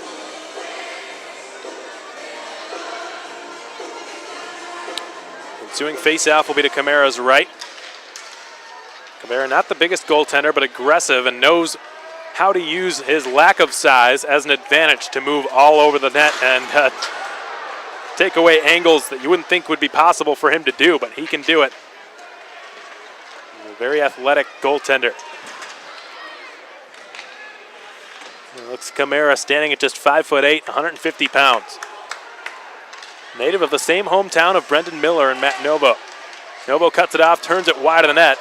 It's going to be picked up Kincannon left half wall. Couldn't get his shot through. Rosenberg with an opportunity. Floats one towards the net. Glove down, intercepted, and here comes Herman in transition. Zach Herman, left circle, shoots. Fought off by Veltri. Dropped off to Huss, who fires it. Tried to go off of Rosenberg. Hoped for a very fortunate bounce, but he didn't get one. McCary reaches out with one hand on his stick and lunges it up to Noah Roof, who has just bounced one out of his own zone. No icing as Miko will get to it. Nearly checked hard by Jason DeMizio. He dodged a bullet there. And now here comes Victor Johansson. Scored the first goal for Odessa in this game. Left circle. Missed the net. And it's Trevor Wilhelm who will look to get this puck out of his own zone as we've crossed the halfway point of regulation. Halford, left side. Flutters one over. Herman had DeMizio tied up. The two of them go crashing into the net, dislodging it, and we get a whistle. Garrett Halford, the IceRays' leading scorer against Odessa this season, and probably their best player against them as well.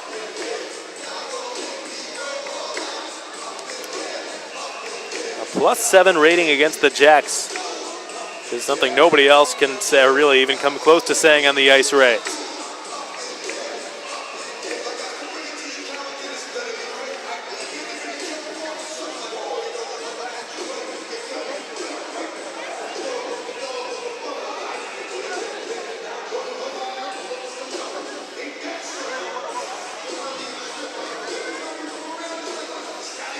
.9:49 to play in period 2.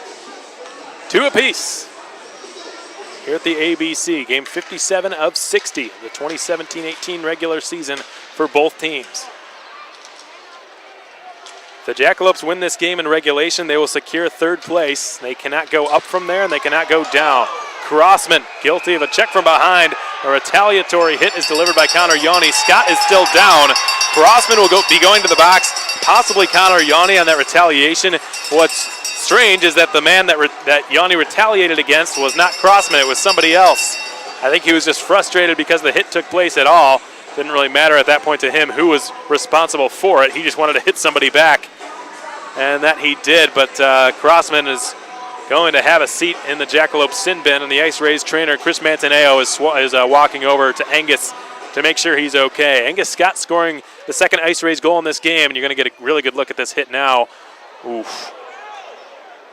Yeah, that's you don't like to see that. James Crossman, not much of a dirty player, but that's not a hit you like to see. Sort of used the jersey to get a grapple on him, bring him towards him, bring Scott towards him so that he was right in that spot, that amount of distance away from the wall that you have to be careful when you hit somebody from behind, when you can see the numbers there, and when their back is facing you and their face is facing the boards, you've got to be careful. And James Crossman, I think if he's lucky, is only going to get 2 minutes. Angus Scott, fortunately, skating under his own power to discuss the call with a couple of captains out in the neutral zone. Noah Poindexter and Brendan Miller. And you heard the crowd's reaction. They don't like that hit against Angus Scott. Yanni's going to go as well for the retaliation. Yanni's got 2 minutes. Crossman might have 5. We'll see.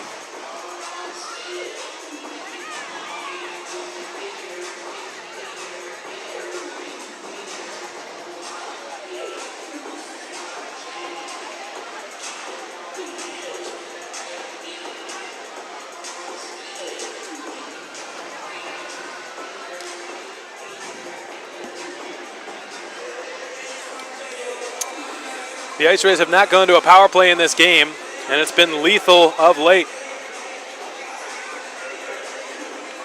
Not had a great season, the IceRays power play, but in the month of March, it's clicked at a 23% rate, going 7 of 30. And they will get a power play. This is sort of what I expected to happen. It's going to be 2 minutes against Connor Yanni for the retaliatory hit against an innocent bystander, and then a 5-minute major called against James Crossman for that dangerous check from behind.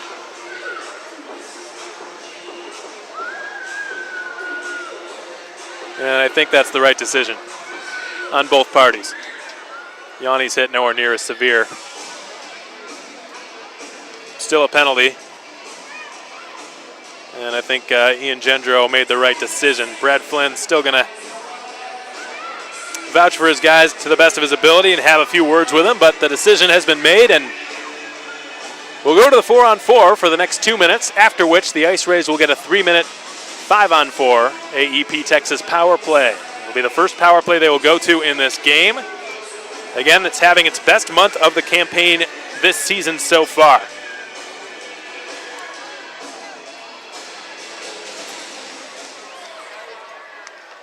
St. Ange will drop it back to the line. Coffey walks it and feeds it over to Kalen Taylor. Coffey, near the 20s logo. Doesn't see a lane. Brown's taking it away from him. St. Ange will reverse it past Coffey and Gavin. Picked up by Nick McKeeby, who will fly out of his own zone with it. He drops it back to Blake Bride. McKeeby. Herman. Zach Herman, Jackalopes' leading scoring defenseman, out to Bride. Near half wall, pivots and carries in behind the net. Matt Brown's got it, and the return, it's Bride again. To the top, Herman, left point, long shot, misses. Bride picks it up, centers, hoping for Brown. Eludes his stick. The Jacks have not led in this game. Here comes Kalen Taylor. Taylor above the left circle, fired from that range and scored back in the first period at 10:56. To open the scoring here tonight. Zach Herman's got it, 8.5 to play in the second period. We're on the 4-on-4 for the next 55 seconds, after which Yanni will be let out of the box and presumably skate to the IceRays bench so they can get their top power play unit out there.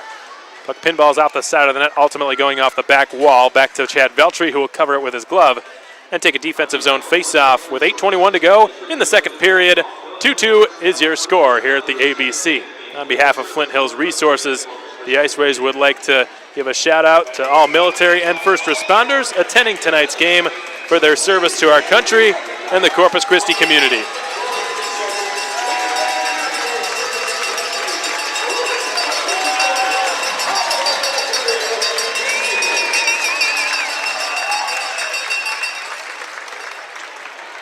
Noah Roof, right half wall. Excellent no-look backhand pass on the tape for Julian McCary, and the Nova Scotia native will pop one into the left corner near the Alliance logo. Spun off the half wall, back to Kramer. Brian Kramer above the left circle, sending one off the stick of Noah Roof. It's been whacked back around the wall. Kramer will keep it in the zone. Roof sends it down to the left corner once more. McCary turns it and fires. It's blocked by the skate standing in front of him. Kramer will have to hustle back. He's got the speedy Zach Heinz right on top of him, gets him to have a blowout, then makes a brilliant pass up the middle. Noah Roof down the slot, couldn't get the shot off. He ran out of real estate. And that's what we were talking about, the aggressive goaltending nature of Alex Camara. On the counterattack, it's Zach Heinz feeding it over, left circle. The shot is off the mark from Peyton Franti.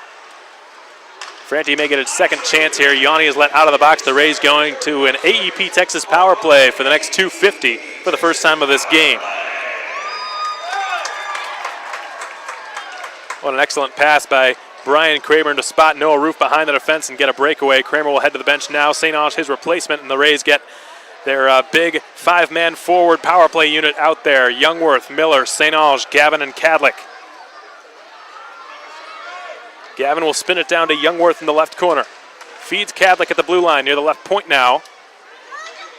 Faked as though he was going to drop it off to Youngworth, who gets it now. Youngworth slat pass, St. Ange, one-timer, stopped, good stick save. Loose puck, played with looked like maybe a high stick by Cadlick, nothing called, and Johnson will race it back down the other side. His right wing shot is blocked by Youngworth's stick. We're down to just a 2-minute minor now. 2 minutes remaining on this IceRays power play. 6.5 to play in the second period. Still we're tied at 2 goals apiece. We get a whistle and a stoppage of play. Might this be a bench minor against Odessa? Ian Gendro blew the whistle. The Jackalopes penalty box is open, and immediately Gendro pointed over to the Odessa sin bin, and Johnson is skating over there now. Dylan Johnson, who drew the first penalty of this game, which led to a Jackalopes power play goal scored by Victor Johansson, is now going to join James Crossman in the penalty box. And I believe this was a bench minor of some sort, perhaps too many men on the ice.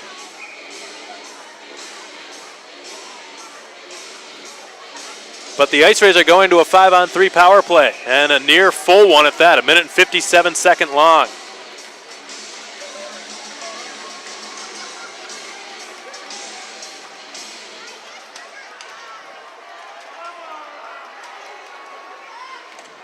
Veltri making a near 200-foot save. It bounced on him. Those are tougher than they look to stop folks.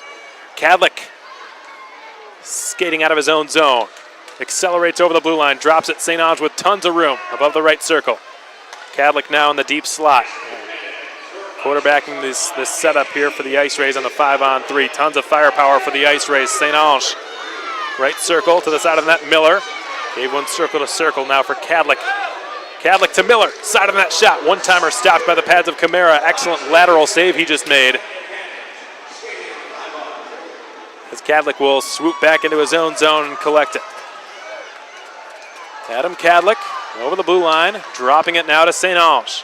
Youngworth sent one over. Side of the net shot by Gavin is denied again by a sprawling Camara. The Jacks have just cleared it, and the IceRays are going to change up personnel. Demizio hops on for Miller. Scott hops on for Gavin. And Yanni will hop on for St. Ange. Demizio gets the pass, right half wall. Demizio, right circle now, stops. Gives it back to Cadlick at the line. Yanni now distributes it to Youngworth, left half wall. His pass is intercepted, and it's been cleared over Yanni's stick and down. 30 seconds remain on this 5-on-3.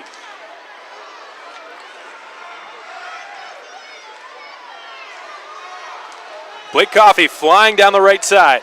At the edge of the right circle at the outer hash marks, now carries in behind the net with it. Halford outside of the left circle, up to the top for Yanni. At the apex to Halford again. Coffey now near the 20s logo. Steps in, right circle, shoots, save. Rebound just outside of the wheelhouse of Halford, or it would have been a tap-in goal for him. Yanni back to Halford now, goal line, fed one over, scoring!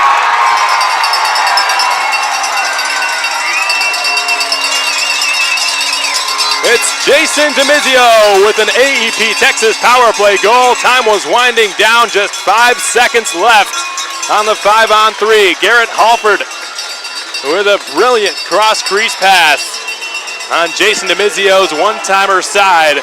He just buried it past Alex Camara to regain the lead for the IceRays for the third time in this game. They have seized a 1-goal advantage. It's 3-2.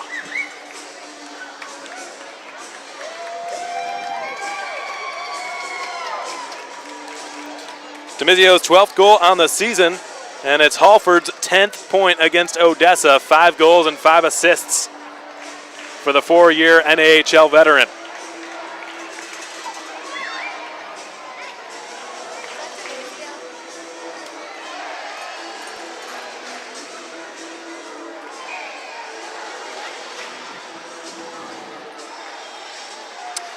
By the way, the penalty called against Dylan Johnson was not for too many men on the ice. It was for an equipment violation. He might have been caught trying to dislodge somebody's helmet. DeMizio's pass now for McCary. Wired it over the net. Side of the net shot by Halford is stopped. Good butterfly save made by Camara. Brian Kramer pinches in down the left half wall. Rolls one off the top of the stanchion, stays in the zone, or stays in play rather, and the Jacks have just gotten it out of their own end. Kramer gloves it down. He was stationary, and he got it away from 2 Jackalopes forecheckers and sends it back the other way. An odd man rush. DeMizio's shot, shoulder save. They score the rebound. It's Garrett Halford assisted by DeMizio. Right after, it was Jason DeMizio assisted by Garrett Halford. The IceRays with a pair of goals within seconds. For the first time tonight, have an insurance lead. It's 4-2.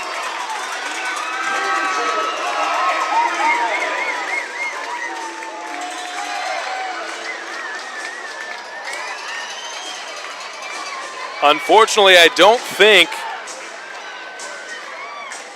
Brian Kramer is going to get an assist for this goal, but he was the reason that it happened. He impeded the puck's progress at the blue line, at his own blue line. He was surrounded. There was a Jackalope forward on both sides, on either side of him. He didn't panic. He kept his composure, even though he was pressured on both his left and his right. And he moved it up in timely fashion to spring the IceRays on an odd man rush. They had Halford, they had McCary, they had DeMizio. DeMizio's shot was fought off by the arm of Alex Camara, and Halford was right there on the doorstep to jam home the rebound and give the IceRays a 4-2 lead. With his 11th point against Odessa this season, 6th goal against them, and 14th overall. And Alex Camara's night is done. Brett Epp has taken his place. Has to make 2 pretty good saves early on. Wilhelm's shot, just getting a piece of it. Epp with the outside of his right pad. And this is very irregular. Not very often at all have we seen, if at all this season, have we seen Alex Camara or Brett Epp be pulled mid-game. Greg Gatto extremely confident in both of their abilities. And normally, almost always this season, it's been one goaltender take Friday night, the next take Saturday night. And usually it seems like that's the way it goes. Camara on Friday, Epp on Saturday, and the games played very reflective of that. Epp with 30 games played, Camara with 29. Not really anywhere else in the league, I don't think, would you see goaltenders' games played be that close to each other. There's normally a pretty clear-cut number 1 and number 2, and even if there's not, there's injuries and such. But it's been very consistent with Epp and Camara as a 1-2 tandem this season. Very rarely do you see one of them pull. St. Ange, right side, shoots, stopped by Brett Epp, who will collect the rebound. Right corner, feed it up to Coffey, pinching in a little bit, cheating down the half wall. His shot from outside of the right circle is stopped by Brett Epp.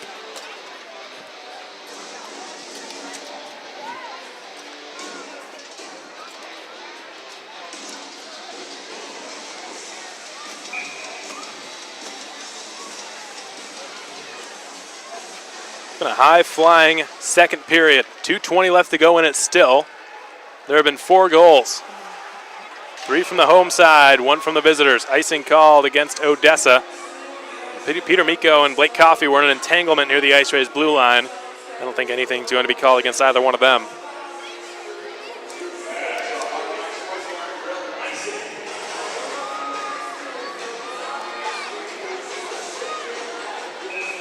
Icing call has been brought to you by Hard Knocks Sports Lounge and Grill. 2:11 to play in the second. Rays up 4-2. Rune Kirby can't clear. Grayson Gavin picks it off, shifting with it.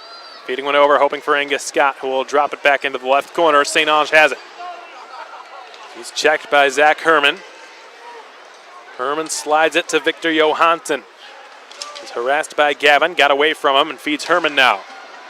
This pass intercepted by Angus Scott. Scott stick handling in a phone booth, got it away from Miko and clears it behind the Jackalopes goal line. Kirby sends it around the near side. Peter Miko's got it.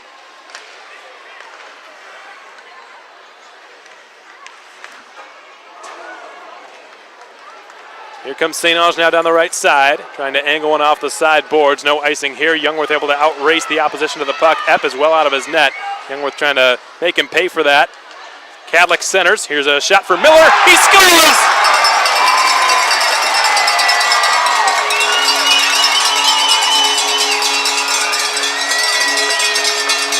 That was just a bit of a cluster in goal for Brett Epp, who came out of his net. He knew that Larry Youngworth was going to win the foot race for icing, so he decided to come out and challenge him. And I think it sort of ended up costing him, even though it didn't directly result in the goal. I think it was in his head a little bit. And Adam Cadlick with a real nice heads-up pass to spot Brendan Miller in the right circle. And the IceRays captain, who's been red hot of late, 9 points in his last 5 games, 6 goals and 3 assists over that span, has just added another goal on the season. His 22nd on the campaign.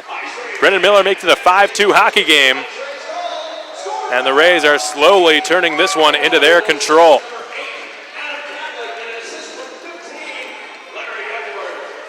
Zach Heinz trying to shift the tide, dropping it to Crossman, whose shot is blocked. Miller rolling one up to the line. Odessa getting pretty aggressive. Crossman's shot, chest save Veltri. Crossman all the way behind the opposing goal line. Miller skates over near half wall, able to jam one out. Goes past Lucas Anderson, and the Swedish defenseman will skate back and retrieve it. Check that, it's Martin Pietrazik, who fires one off Jason Demizio in front of his own bench. Anderson now. Pass goes off the stick of McCary, bounces down. This won't be an icing. Miller, or rather Yanni, will have to make a play. And Brian Kramer was upended away from the puck. It looks like he's just drawn a penalty. There might be offsetting. I think that will be the case. And there you see him, Brian Kramer making his IceRays debut tonight. He's going to head to the Corpus Christi sin bin. Dylan Johnson will do the same for Odessa. He's already been there once tonight. He'll go again. Last time he was there, he witnessed as the IceRays scored a 5-on-3 power play goal against his team. And so far, that seems like that was really the turning point, was when the pair of penalties between James Crossman and Dylan Johnson.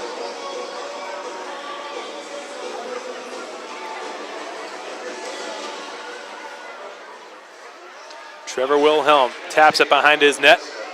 We go to the 4-on-4 here. Kramer in the box for the IceRays. Johnson in there for Odessa. 18 seconds remain in the second period. 5-2 IceRays. Wilhelm with some good little shifty moves, but he lost the puck eventually. And now it's Zach Herman starting it out of his own zone for Odessa. Time for one last Russian shot. His bid is easily dealt with by Veltri, and that'll do it. A dominant second period by the IceRays has finally come to an end. And it's not just on the scoreboard that they've dominated in period 2. They completely turned this game around. Shots on goal were favoring Odessa by a substantial margin. 17-9 favoring the Jacks early in this second period. Now 20-19.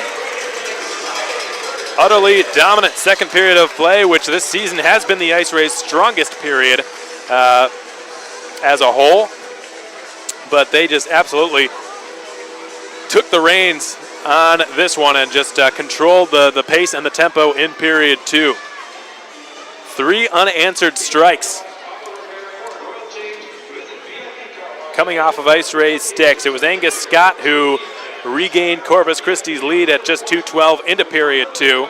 And again, the Jacks managed to tie things up fairly quickly. Blake Bride scoring at 5:14 on a bit of a broken play that caught Chad Veltri off guard. It just sort of trickled through his 5-hole, and Blake Bride with his 23rd goal on the season, assisted by Matt Brown and Eric Huss. That line has been red hot for Greg Gatto's Jackalopes. But about 10 minutes later or so, near the end of the second period, the IceRays just completely flipped things around and took control of this game. Penalties called against Dylan Johnson and against James Crossman for the boarding, the 5-minute major for boarding. Yanni was also sent to the box for a cross-checking minor. Could have been called interference also. He would go, and right when Yanni was let back onto the ice, about a minute after that, Dylan Johnson was given an equipment violation. I'm still not exactly sure what he did. I'm guessing he tried to remove somebody's helmet. Oftentimes, though, that will lead to a game misconduct, so it might not have been something that severe. Maybe he tried playing with an ineligible stick. I'm not sure. That's not a very common penalty that you see called at this level or really anywhere. So Johnson given an equipment violation minor, and it was at probably the worst possible timing because the IceRays would then go to nearly a full 5-on-3, a minute 57-second long.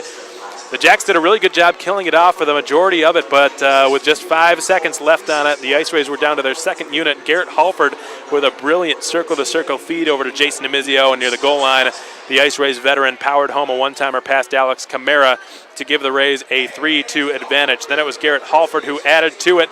Demizio assisting on it. McCary getting the secondary. That came off the interception in the neutral zone by Brian Kramer, who you'll hear from shortly in our second intermission interview. But Kramer, will give him an assist in our hearts in his IceRays debut. Didn't get one on the score sheet, but he's the man who made the play happen to eventually cause that goal. It was Halford's 14th on the season. He just cleaned up the garbage.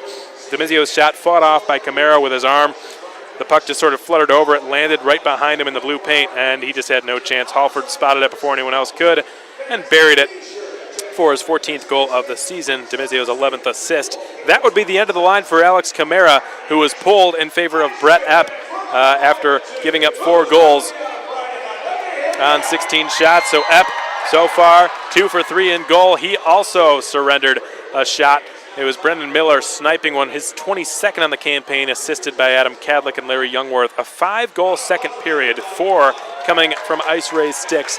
That was one heck of a middle stanza, and it's 5-2 Corpus Christi, 2/3 of the way through this contest. When we come back, we'll have, as promised, we'll have our second period interview with IceRays tender and affiliate player defenseman Brian Kramer, who's debuting for Corpus Christi tonight and having one heck of a game this evening. He's expected to be a full-time player for the IceRays next season. Of course, he does still have to make the team, but he's definitely somebody who, just by being here this weekend, is giving himself a good head start. You'll hear from him, and I'll get your Janet's Cakery out-of-town scoreboard update and more coming your way right after these words. Keep it right here, folks. 5-2 Corpus Christi at the end of the second period.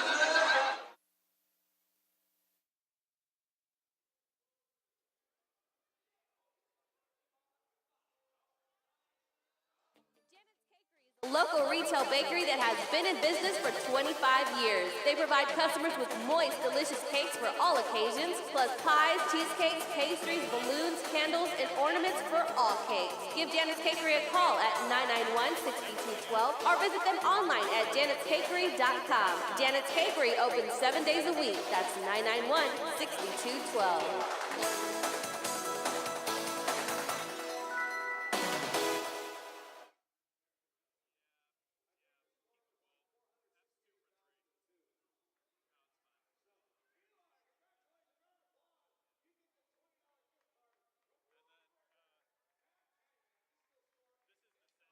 Nickel is home of the Guaranteed to Sell classified ads, covering all Corpus Christi communities within a 75-mile radius.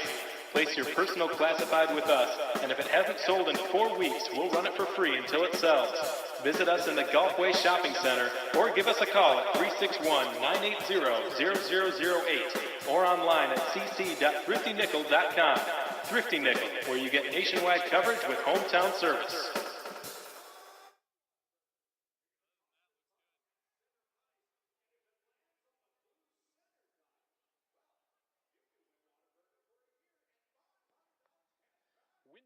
Is the home service leader in South Texas at home or at the office with affordable prices. Want more than just your windows cleaned? Check out the Window Genie Big 3, offering window cleaning as well as window tinting and pressure washing.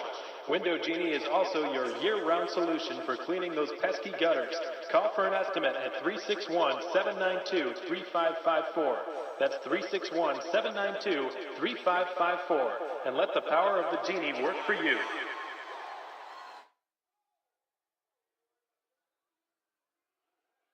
Looking to lose lose weight, get fit, or just improve your overall fitness? Then train with a professional at Sports Fitness Solutions. Former IceRays player and current team strength and conditioning coach Jeff Pelusio can help you reach your goals with a specific program built just for you. Choose from one-on-one or group training sessions. Sports Fitness Solutions can help you lose weight, increase energy, build muscle, and get you feeling better today. Call Jeff with Sports Fitness Solutions today at 774-0874. That's 774-0874. And train like the IceRays do.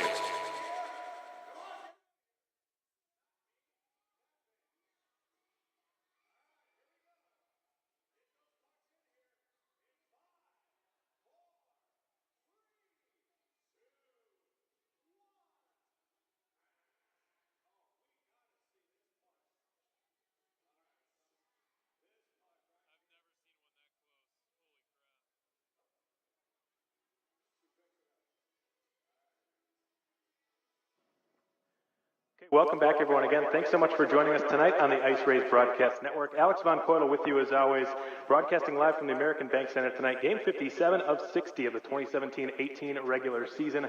I had the chance to catch up with IceRays tender and affiliate player defenseman Brian Kramer. Brian, first off, congrats on getting the call up. When did you find out you'd be suiting up tonight, and what were your first thoughts? Thank you. Coach Flynn told me on Tuesday that I'd be suiting up tonight, and just get the nerves out early. I tried to just mentally prepare, and ready to go tonight. This is your first time to Corpus, right? What are your thoughts so far on the team and the city? Oh, all the guys are really nice to me. Yeah, it was really easy coming in the locker room. Everybody's just saying hi early and everything, so it was really easy at that point. 45 pounds. I got a chance to go down to Padre Island, just look around, and it's really beautiful. I love all the weather and everything. I bet it's a welcome change from the Steel City back in Pittsburgh this time of year. Now, you're still in high school, right? Yeah, I'm a junior in high school. And another sort of a bit of a culture shock here coming down here towards the end of the high school semester, second half of your junior year. Brian, just give us a brief description of yourself as a player, sort of just a scouting report on yourself. What kind of game and style do you try to play out there? I like to keep an up-tempo game, try to rush the puck up as much as I can, being smart about it. Just an offensive upside. Try to use my feet as much as I can, get up the ice, get back. Just try to use my speed. There you go. Well, we can never have too many defensemen like that, especially now. We seem to be running short on defensemen at the moment. Right now, AJ DeCesar suffering through an upper body injury. He's not be back for a little while, and Matt Acioli unavailable for tonight. So we're very happy to have you on board, and we're looking forward to seeing you in action here tonight. Now, Brian, you and Tyler Love, teammates, both tenders coming from the Penguins U18 program. Goaltender Chad Beltry, he did the same thing. Played a couple games here last year, and he's been the number one goaltender this season. He's been one of the best goalies in the NAHL this year. How has playing up there for the coaching staff and that organization, the Pittsburgh Penguins helped your development and helped to prepare you for the jump up to the junior level? I definitely love playing up there. Like the coaches up there, they do a good job preparing you for the next level with all the practices and game-like situations. They just keep everything up-tempo, and they expect a lot out of us, which helps us jump to the next level. Yeah, it's a winning culture up there, too. One of the best teams in the Tier 1 Elite League this season.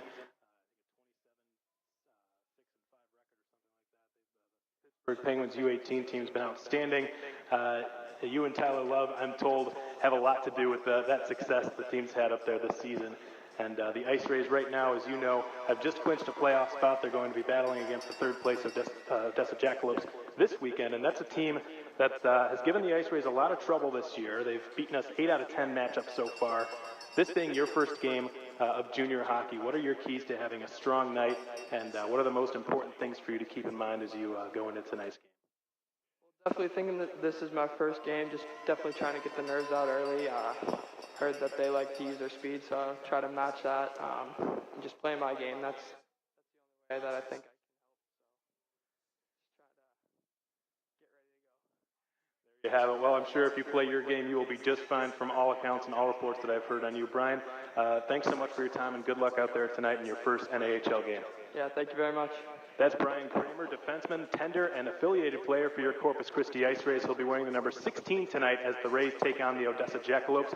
This has been your first intermission report. We'll be back with your Janet's Cakery out-of-town scoreboard update and more in just a moment. Keep it right here.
I'm good.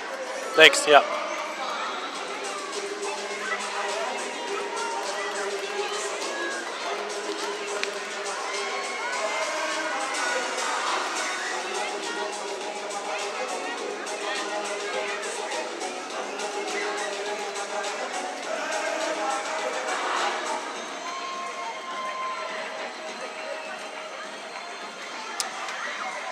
Okay, welcome back, folks. We hope those of you listening on HockeyTV.com enjoyed that second period interview with Ice Rays tender and AP player Brian Kramer, who's had one heck of a debut in the first 40 minutes of this contest. 2 PIMs and, well, what would be a tertiary assist if that existed on the goal scored at 16:03 into the second period by Garrett Halford.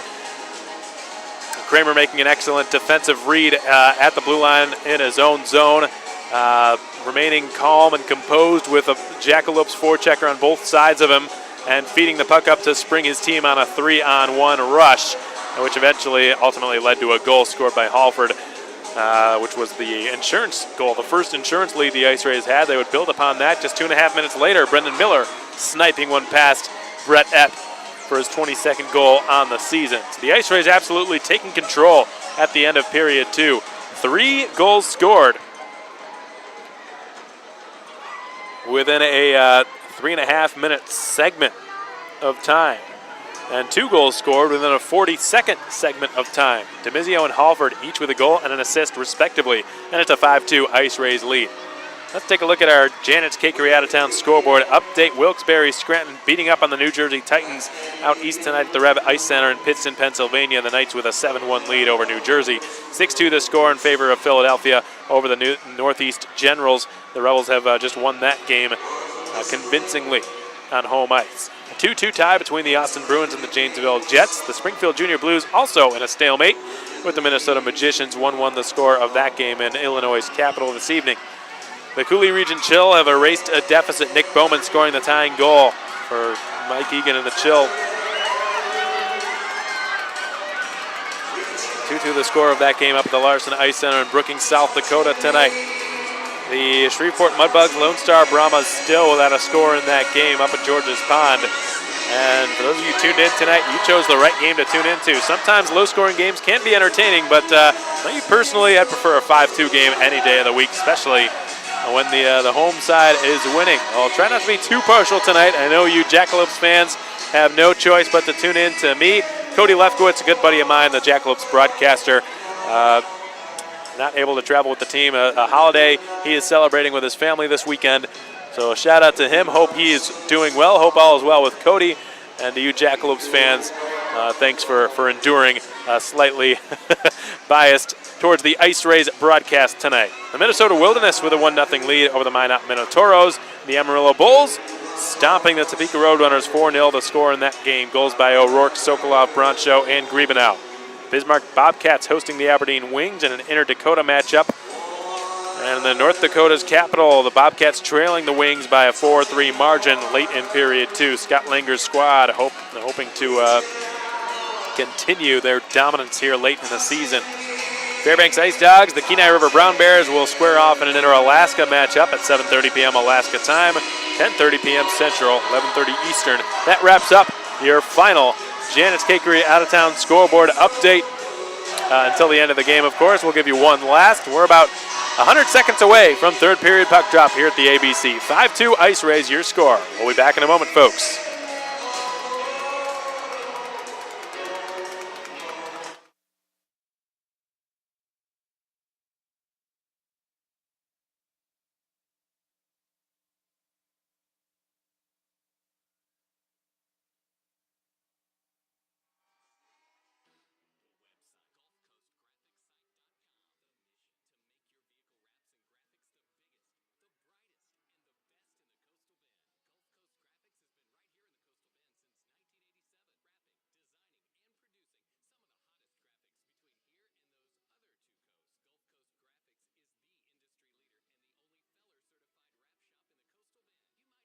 We're Rapalicious.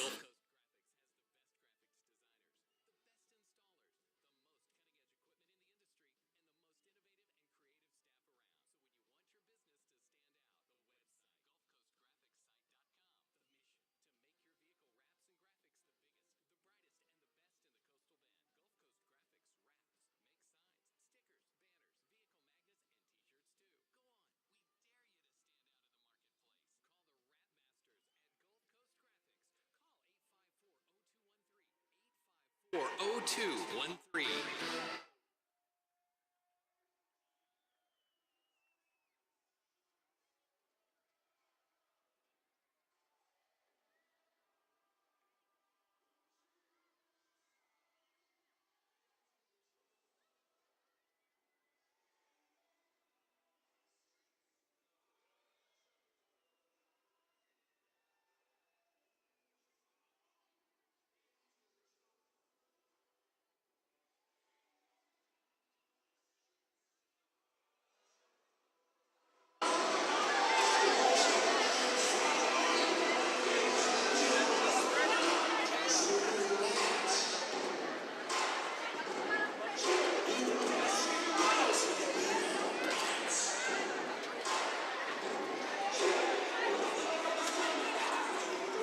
Tonight's third period is presented by First Time.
Okay, welcome back, folks. Well, we've still got a minute and a half of 4-on-4 time. The last time the Rays were on the 4-on-4, Kalen Taylor scored his first goal since the season opening weekend with an absolute bullet from the left, above the left circle, sniping one past Alex Camara, who was not at his best tonight.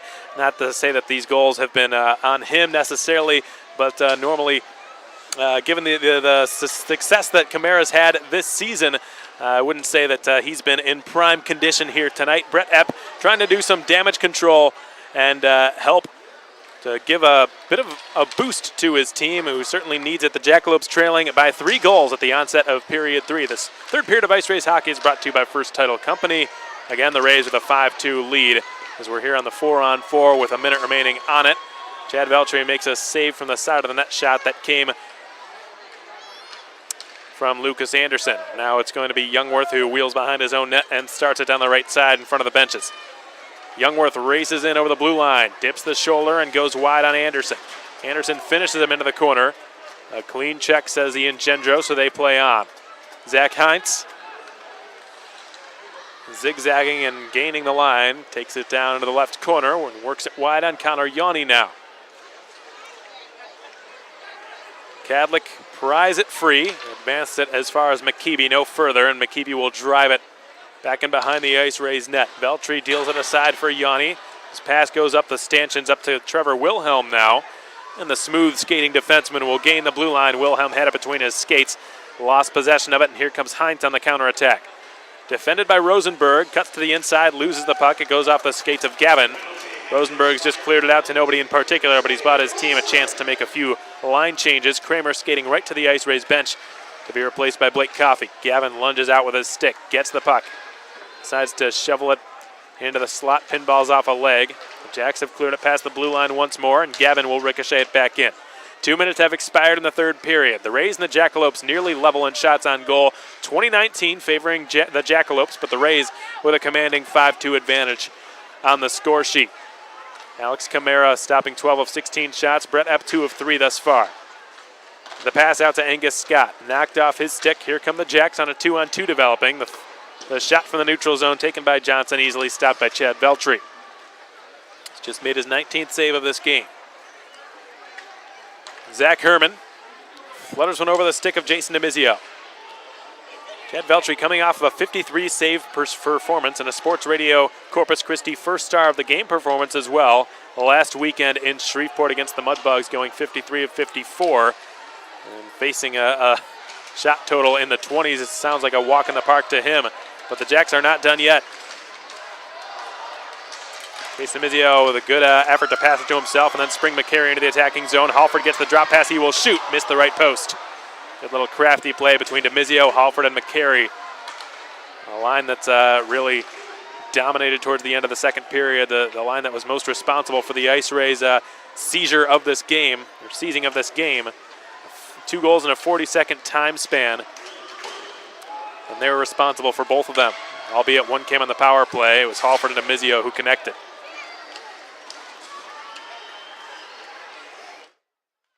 Kincannon now down the left side with Novo and Roof on his right. Novo picks it up near the left corner, centering one, hoping there for Noah Roof. It was checked from behind, and Yanni will slap one in behind the net. Novo picks up the loose puck. Good scrappy battle and winning the puck, and now Kramer gets a chance. He will fire from above the left circle, blocked. It was Matt Hutton who got himself in the way of that shot. Kincannon's pass sliding back slowly towards Kramer. It never reached him.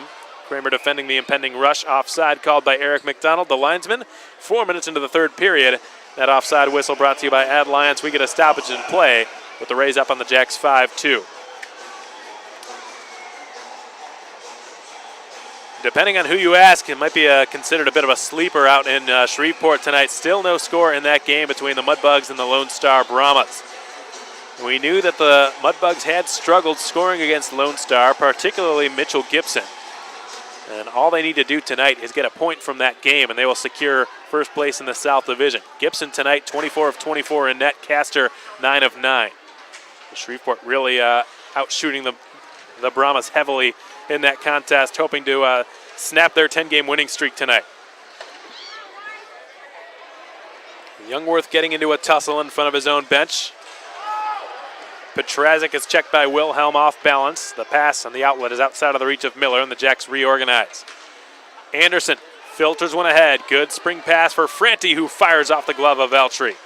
Tried to catch him shifting over to his right and aimed to his left. Nearly had him. Veltri getting just a piece of it with the edge of his glove.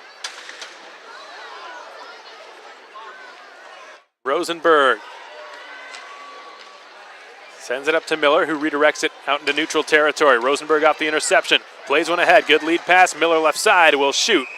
And a glove save is made in net. And Brett Epp doing some leather flashing with his glove. We'll take a brief timeout for our Whataburger Minute of Madness. 22 20-year shots on goal in favor of the Jacks, but the Rays still have a 5-2 lead. We're a quarter of the way through period 3. We'll be back in a moment, folks.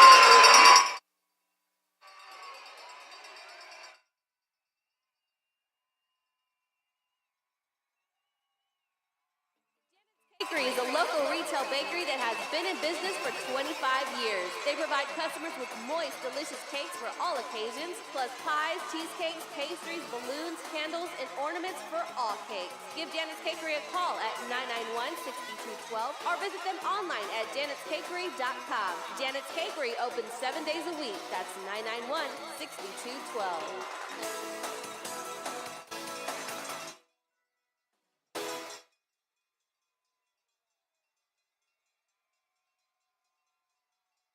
Experience the luxury of bayfront living at Sendera Bay Point. Located on Enos Jocelyn Road, Sendera Bay Point is newly renovated with upgraded units featuring granite countertops, stainless steel appliances, and designer lighting. Enjoy an on-site masseuse, waterfront yoga classes, water aerobics, fitness boot camps, poolside towel service, Saturday morning homemade resident breakfast, and of course, stunning bay views. Visit SenderaBayPoint.com for more details. Mention this ad for a waived application fee. That's SenderaBayPoint.com. As we await the winner of our Whataburger Minute of Madness challenge for the loudest section in this building, play resumes and the puck battle takes place on the near half wall in the Odessa zone. And the Jackalopes captain Rune Kirby with the breakout pass just outside of the reach of the Czech forward Peter Miko. Carballo, the Keller, Texas native, driving it in on Coffey, slipped one through the crease. It's collected by Kalen Taylor now, who opened the scoring tonight at 10:56. With a backhand pass, it rolls up to Angus Scott, who will wire one around the end wall. Bounces oddly away from Brett Epp, scaled back by Riley St. Ange, who's held up by Lucas Anderson. Anderson holding on to him for dear life. Peter Miko through the neutral zone, flutters one over the glove of Cadlick, or rather Scott. This one will be an icing called against Odessa. Icing brought to you by Hard Knock Sports Lounge and Grill, and let's listen. Could very well be the section standing right in front of me, section 103, given how loud they were. And it was 5. Section 105, the winner of tonight's Whataburger Minute of Madness challenge. Getting booed ruthlessly by the fans sitting in front of me. 14-11 to play in the third period, 5-2 IceRays. Good pass by Kramer. Yanni redirected it wide.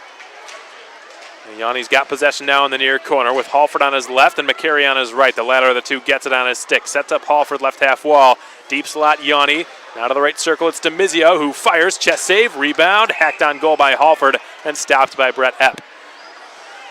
His third point on the night was on his stick right there, but Epp shut the door and made a good chest save, coming out to challenge the second shot from Garrett Halford.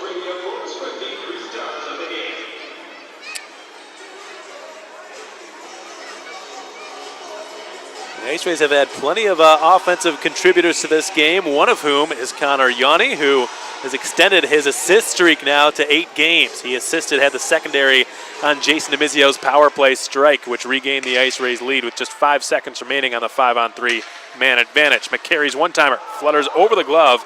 I believe DeMizio might have tipped it on the way through when he was passing by. Yanni, right point, settles, delays. Decides to make the safe play and send one behind the net. It's DeMizio battling with Crossman. Halford spins with it. Nilsson, he is checked. Kramer keeps it and fires a slap shot into the glove of Brett Epp. Brian Kramer using that opportunity to put his slap shot on display. Good hard, heavy rip. Glove side on Brett Epp. Bit of a screen in front of him as well.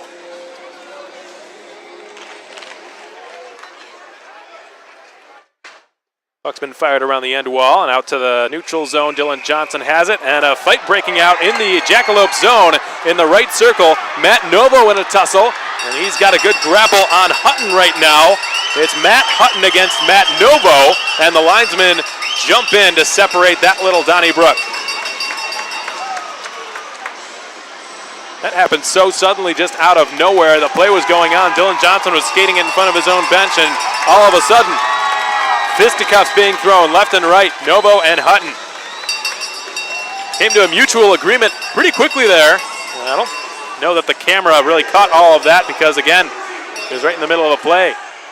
All of a sudden, everyone turns around, the whistle blows, and the next thing you see was Novo and Hutton both down on all fours. They get back up pretty quick. They didn't want that fight to end when it did. They wanted to keep going, but Cam Dykstra, Eric McDonald saying enough's enough.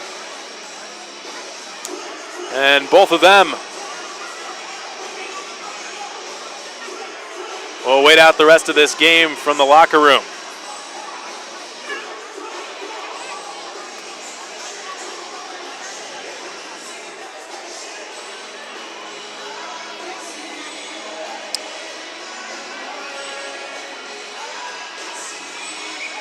Now, Matt Novo does not like the Odessa Jackalopes, folks. That's no secret. This season he's had 76 PIMs coming into this game. Doesn't include what's happened just moments ago. Of those 76 PIMs he had coming into this game, 42 of them have been against Odessa, well over half. And I think that tells you everything you need to know about Matt Novo's feelings towards the Odessa Jackalopes. He's never been a fan of them, and he fought against them earlier this season as well. He and Noah Roof, I believe, if I'm not mistaken, in the same game.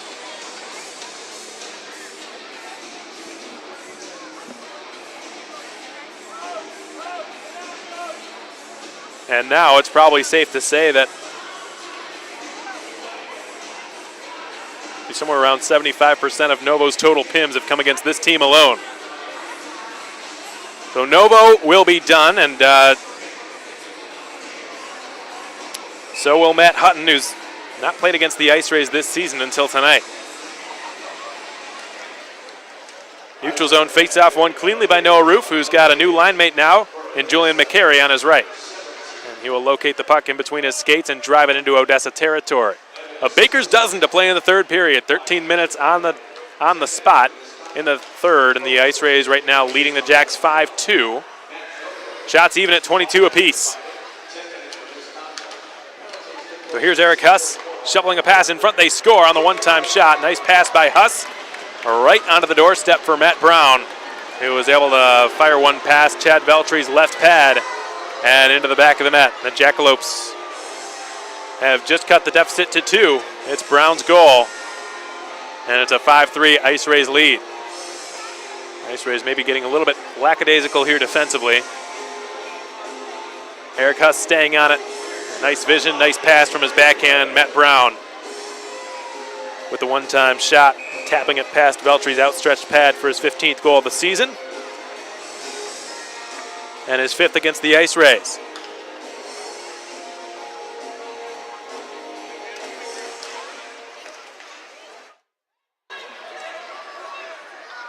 Well, Blake Coffey is pursued closely by Blake Bride. Jackalopes with a second wind of sorts after that last goal scored by Matt Brown have now sort of gotten a burst of energy, and we'll try to turn that momentum into a conversion as Miller will fire, misses the crossbar. Coffey from the right half wall, shot wide of the left post as well. Cadlick receiving it behind the Jackalopes goal, using his size to fend off the defenseman, Zach Herman, who watches him wheel to the outside. Cadlick flutters it wide of the goal. It caroms out to the left point, ricocheting to Taylor, who's shot off the glove of Brett Epp, and the Jackalopes going to try to clear this puck out. They will do so. Miller dropping it to Taylor now.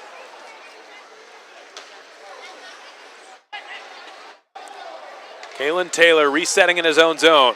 And with his head up, will look to make the breakout pass. He gets it up to DeMizio. Is a little bit behind him.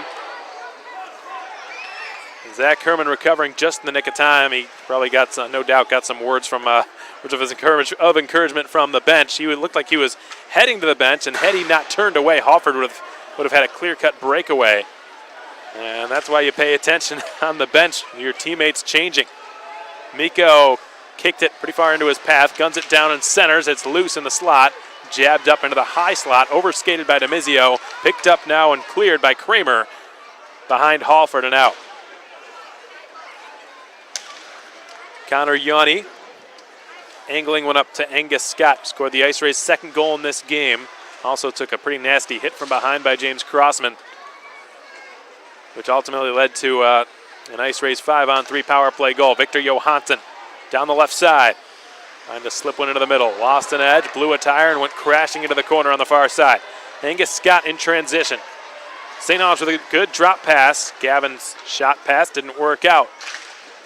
It was blocked, I believe, by Crossman, who's trying to clear. Rolling slowly into the slot. Aggressive play, but it was done well by Lucas Anderson to prevent what would have been a potential 2-on-0 to the goal. Carballo checked hard, stays on his skates, keeps his balance. The Rays tag up. They're good to forecheck now, but the Jacks have possession. 10:25 to go in the third period. It's a 5-3 Ice Rays lead here at the ABC. James Crossman with possession behind his own net, the Cherry Hills, Colorado native. Youngworth intercepting the clearing attempt in the neutral zone. Youngworth with a team lead in goals this season with 25, trailing only 2 Ice Rays on the all-time single-season goal-scoring list in Wes Michaud, who had 30, and Rudy Solmonte, who had 27.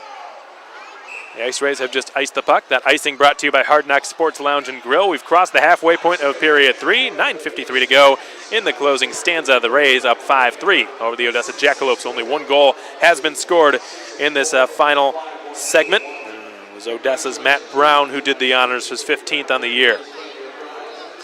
Jackalopes hoping to erase all doubt here tonight. With a regulation win, they can secure third place in the South Division. From that point on, they would not be able to move up to second, and they would not be able to drop back down to fourth if that happens.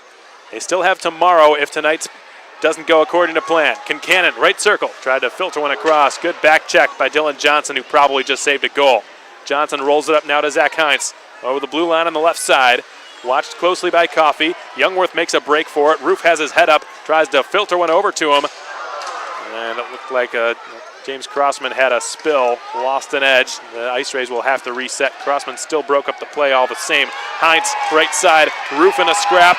Will he go? No, but there will be a penalty against the St. Louis native. Dylan Johnson, I think, will join him.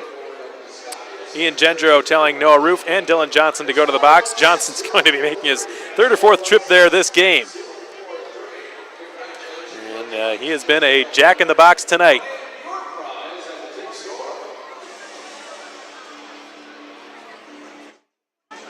Shots still even at 23 apiece.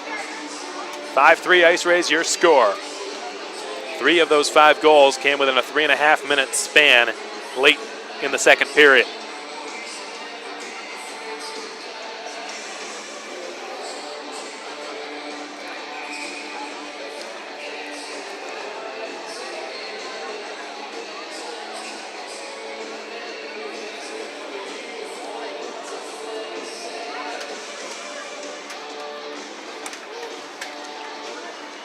Going back to the 4-on-4 for the 3rd time tonight.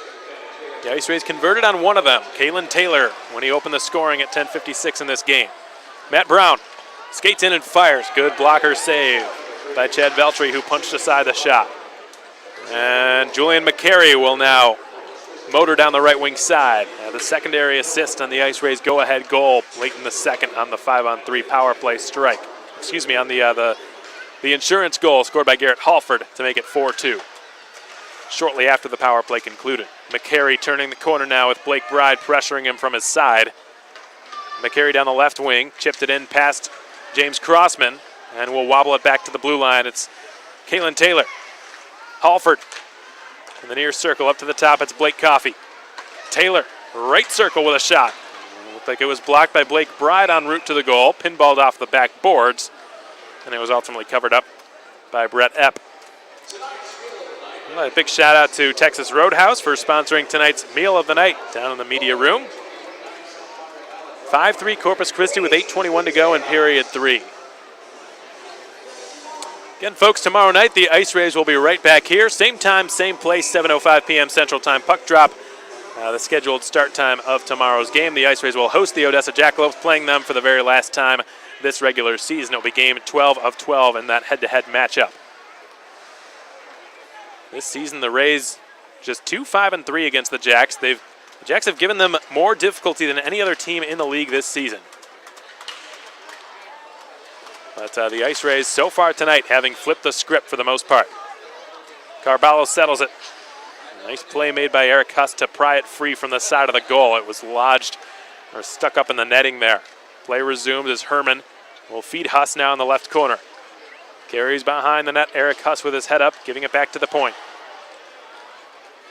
Carballo, watched closely there by Kramer. Being used in some pretty good minutes tonight, Brian Kramer. Brad Flynn already displaying pretty good trust in the tendered defenseman.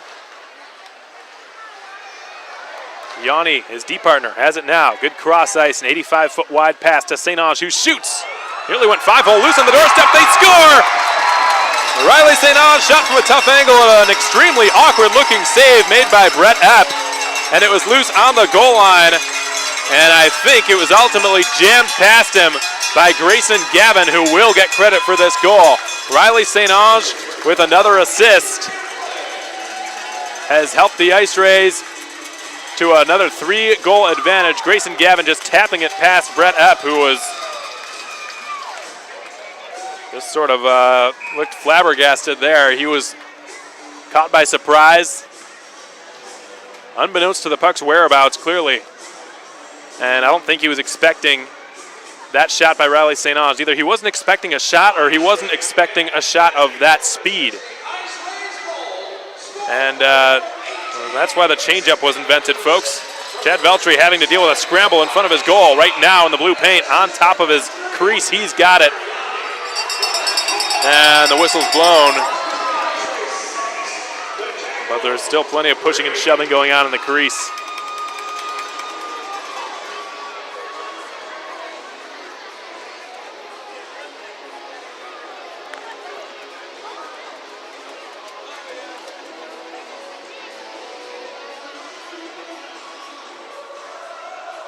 .7:07 to play in the third period. The Rays up 6-3 over the Odessa Jackalopes. As we were saying for tomorrow, folks, anyone interested in coming to tomorrow night's game at the American Bank Center, buy one, get one free tickets. It is KIII night at the ABC tomorrow. By using the code KIII at the box office window on Resaca Street, you can get a buy one, get one deal. As the IceRays host the Odessa Jackalopes, it will be their third to last game this regular season and their last matchup against Odessa. Depending on what happens here, if the IceRays can hold the lead, they could still make a late push for third place in the South. Now, whether or not they want to do that is an entirely different issue, given the way they've played against Shreveport this season, especially lately, and given how hot Lone Star is right now, it almost seems preferable that they stay in fourth place. But that is just not the IceRays way, and they're not going to just stay complacent and allow that to happen. They're going to compete till the very end. Herman's drive blocked, cleared out to him. He bobbles it. The puck escapes over the blue line, and the Jacks will have to reset. Johansson sliding one over, and Herman will pick it up for Odessa. Zach Herman having an outstanding offensive campaign from the blue line for Greg Gatto and the Jackalopes this season. The Niagara commit with 38 points. We'll chip it into the left corner. DeMizio picks it up off the carom.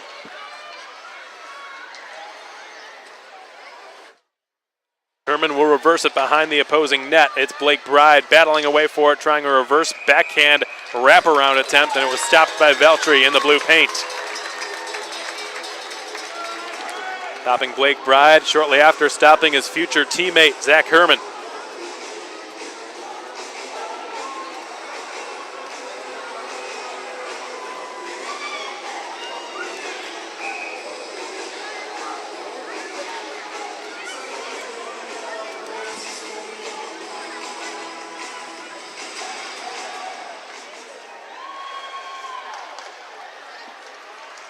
And Mikko able to drive one back to the blue line. It's Given back to Crossman again at the top of the umbrella. Drives it and scores. What a rip by James Crossman. And another power play goal has just been scored by Odessa. So they have ended the IceRays penalty killing streak with aplomb tonight. No other team had scored even a single power play goal against the Rays in 10 games. Tonight the Jacks have done it twice in a single contest. Crossman, who's been an IceRays killer this season, especially on power plays, just blasting a long 55-footer from the 20s logo, beating Chad Veltri blocker side inside the left post and into the back of the net. Crossman with his 7th goal of the season has made it a 6-4 game.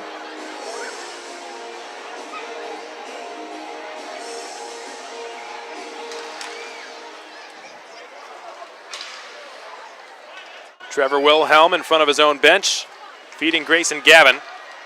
Outletted to Riley St. Ange, who's got a 2-assist night going on following a second star of the week performance in the South Division. Carballo on his off wing pulls up, slides one the width of the ice. St. Ange will roll one behind his own net. I think Rosenberg was expecting Wilhelm to get it. Grayson Gavin also with a multi-point night tonight. And a brilliant assist on Angus Scott's goal. Scott gets the pass now, joined by Gavin on his right. St. Ange in close quarters behind him. Intended the pass for him, but it was outside of his reach. Sort of handcuffed him, not in his wheelhouse.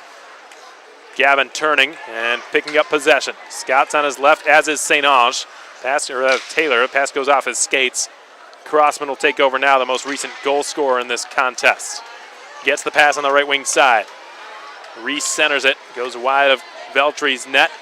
Bride has it. Crossman tapping his stick, calling for it. Bride instead went up the middle for Eric Huss, who bobbled it a little bit, and here comes Kincannon the other way. Kincannon left circle. Tried to center for Noah Roof. It went off a leg. I think McKeevy might have actually gotten it with a stick. Tough to tell. Blake Bride sends one ahead. Matt Brown goes down to a knee, gets back up and shoots. It rolled wide of Veltri's net. Never had to make a play on it. 4.5 remain here in this high-scoring affair. 6-4 your score with 4.5 to go in period 3. The IceRays still up by a pair of goals as Matt Brown will center one. Coffey goes down. Herman steps in with a lot of room. He shoots off the top of the glove of Veltri, it looked like, who got just enough of it. And the Jackalopes will reorganize with just over 4 minutes remaining in the closing stanza. Zach Herman fires and missed over the crossbar. And his future teammate Chad Veltri never had to make the save. Miller's lead pass intended for Youngworth, who would have had a breakaway were it not for the defensive presence of Noah Poindexter, who rolls one dangerously through his own slot, ultimately taken by Youngworth, right point. Saucer to pass down the right half wall into the adjacent corner over the stick of Cadlick. It's going to be carried out by Odessa down the near side. Diagonal pass is on the tape of Poindexter. Tried to drop it back to Franti. Hines ends up with it near corner. Zach Hines, the second-year Jackalope, back to the line. It's Nilsson, left circle. Had his shot blocked. Lots of white sweaters standing in front of Chad Veltri. Franti takes his man Brennan Miller into the near corner. And Yanni, the alternate captain, an attempted clear. We got a whistle stopping play. A cross-check is going to be called against Corpus Christi. Like we said earlier, folks, tomorrow night will be the closing game of this series, these teams' 12th and final matchup this regular season. Next weekend, the IceRays will be playing the Lone Star Brahmas on Pack the House weekend, with proceeds on Saturday night benefiting No Kid Hungry. Friday night's game is presented by the Council on Alcohol and Drug Abuse of the Coastal Bend. Ironically enough, it is a Frosty Friday, $3 pints at the ABC on Friday night. The Saturday's game will be presented by CCRV, Church's Chicken, Cats 21, and The Storage Place. Of course, the IceRays thank all of their wonderful sponsors for helping us throw together next weekend's Pack the House night on Saturday to benefit No Kid Hungry. Those jerseys are really nice as well, folks. The last seasons were gray. This season's are orange. I'm not going to say much more because we don't want to spoil it, but they're looking pretty sharp. In all likelihood, Greg Gatto will probably pull Brett up in the next few seconds as Carballo will slap a shot wide of the left post. The Jackalopes on a 5-on-4 power play with Kalen Taylor in the box for cross-checking. Jack still trailing by a pair. Carballo fed one over to Zach Herman, who wanted to take a one-timer, but the pass was outside of his wheelhouse.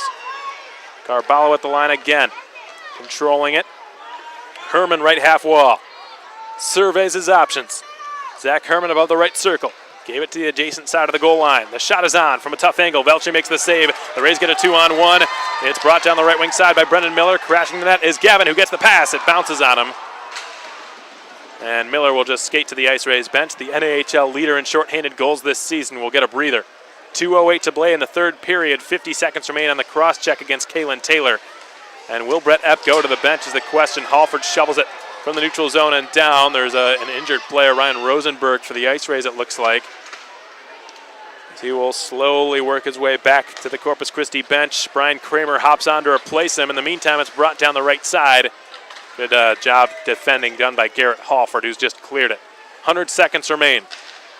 Brett Epp not even looking at Greg Gatto on the bench. Johnson skating it into the deep slot. Demizio takes it away and sends one out to center, just missing the outstretched stick of Garrett Halford, who might have had a one-on-one against Brett Epp. James Crossman. The outlet is up to Dylan Johnson. Brett Epp tapping his stick, signifying the end of the penalty called against Kalen Taylor for the cross-check. He's out of the box. Kramer has just cleared it. Taylor to the bench. Halford as well. Scott and Cadlick hop on to replace them. Demizio near the red line. Will start it down the left wing side. Just a minute remaining. Cadlick gets it, drives and shoots on the backhand. Shoulder save, bounces off the back of the net. And Epp was not sure where that puck was. Cadlick will pick it up in the corner on the near side and center, hoping for Scott. He was well occupied. A black sweater on either side of him. St. Ange going to the backhand, sliding ever so slowly towards the net, but never ended up squeaking its way past Brett Epp. 40 seconds remain, and the Jackalopes are going to need a miracle. 6-4 your score. Herman slams it off the end wall in his own zone. And Odessa has just iced the puck. The goal lights just turned on. There might be a loose glass or stanchion or some piece of equipment here at the American Bank Center that needs the rink staff's immediate attention. 29 seconds remain in the closing period. The Rays up 6-4. And the off-ice official, the goal judge, is still trying to get the attention of the referee, telling him that there's a loose pane of glass over to his right. And Ian Gendro, we'll see what he decides to do. I think he might just play this one out. The game is essentially over, but I don't think Gendro's going to allow this puck to drop. It's a fan safety issue. There is a loose pane of glass, and in the last 29 seconds of a game in which we all but know the outcome to, unfortunately going to have to take a break here. The ABC rink staff going to have to tend to that piece of glass and make sure that the stanchion is on nice and tight to keep our fans safe in that little section, at the bottom of section 106. There's a few folks sitting right behind that pane of glass, and if they weren't to fix it and there was a hit there, then they could get hurt. So fan safety paramount here at the Bank Center. They're going to tend to that right now. Doesn't look like any real major reconstruction is going to have to be done. It's not like they'll have to get a completely new glass pane out there, or a new stanchion at all. They're just going to have to tighten it looks like, and make it more sturdy. It's sort of flexible, it looks right now. But let's talk about the implications of this game now that we can assume that it will end as it is, unless the Jacks can somehow muster up 2 goals in a 29-second span following a defensive zone faceoff. First thing I will say, folks, is this. I'm not sure that this game meant as much to Odessa as one might think. Yes, they want third place, but I don't think they urgently want third place. I don't think anyone wants to play the Lone Star Brahmas in the first round. And the biggest reason that I say that is because we didn't see any real push by Greg Gatto's squad at the end. When James Crossman scored on that 55-foot bullet, that should have absolutely electrified the Jackalopes bench, and I just didn't sense that. They congratulated him. It was a heck of a shot, but it wasn't like it felt like a momentum-shifting goal or a potentially game-changing goal like it could have been. When that strike happened, there was still plenty of time left, and it was a brilliant shot from a probably good 50-plus feet out. Crossman striking at 14:03, still with 6 minutes left, bringing his team to within 2. And not once did we even see Brett Epp look to the Jackalopes bench and even think about heading out for a sixth attacker, which tells me that Odessa doesn't really think it's worth it, and they don't think it's urgent to try to secure third place.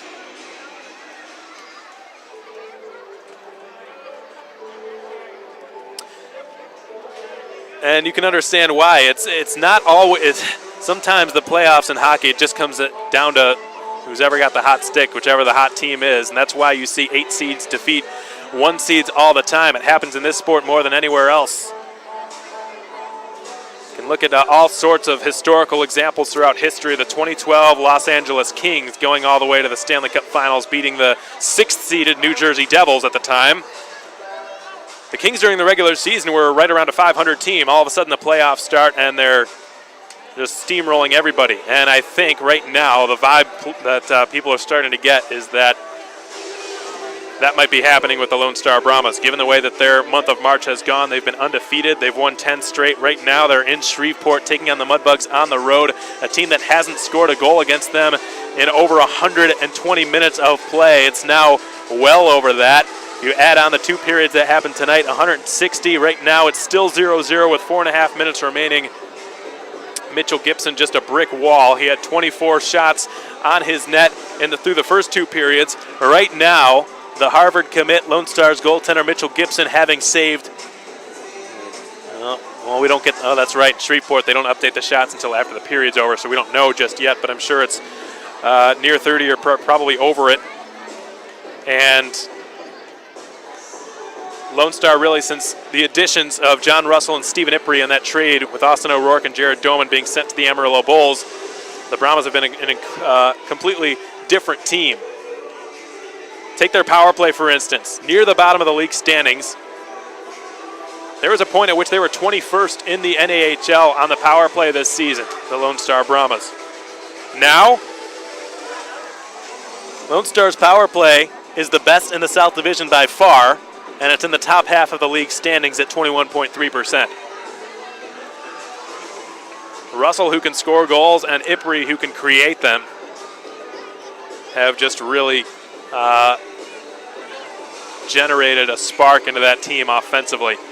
A team that lost so much of its talent from the previous season, with most of its leaders, like Carson Kelly, Drake Glover, Austin Kamer, Troy York, and others, going on to play Division I college hockey. And really things just sort of fell onto the shoulders this year of the likes of Austin O'Rourke, and at the beginning, of course, and Julian Biondo and Aiden Spellacy, and Tour Linden, who was not in Lone Star last year but has emerged as a very capable 97 on Dan Wildfung's squad, who's driven the team offensively. He's been their best playmaker this year. And now with Russell and Ipri, he's finally got somebody to pass to. So they've re-emerged as an elite offensive threat, and it's starting to show. And right now, I just think that everyone's sort of tiptoeing around them and trying to avoid them at all costs. Nobody wants to play the defending champions in the first round of the playoffs, especially when they're on a 10-game winning streak.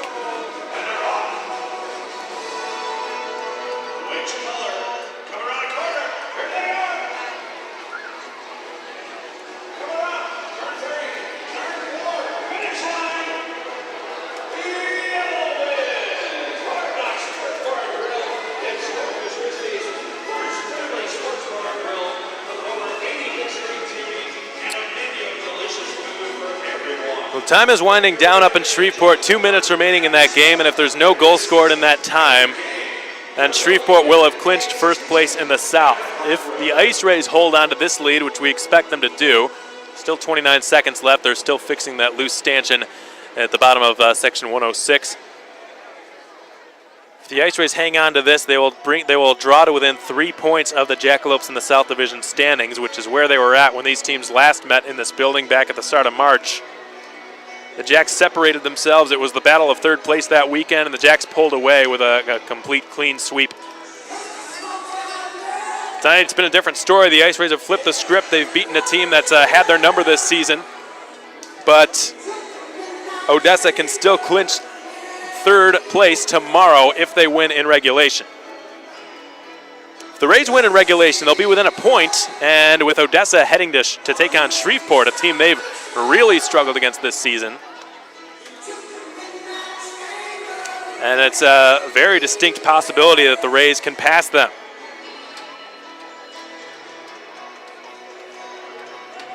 Now we can look at these hypotheticals all day, folks, but the bottom line is none of these South Division teams in particular, this division known for how competitive and how tight it tends to be, none of them are really going to be a favorable matchup where the opponents are going to be thinking, oh, that's a great matchup for us. It really worked out in our favor. We'll be playing these guys.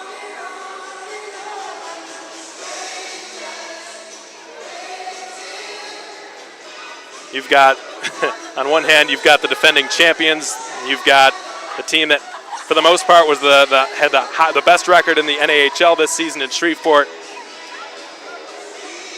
And you've got Odessa, a team that's really had one heck of a season. And after missing the playoffs barely last year,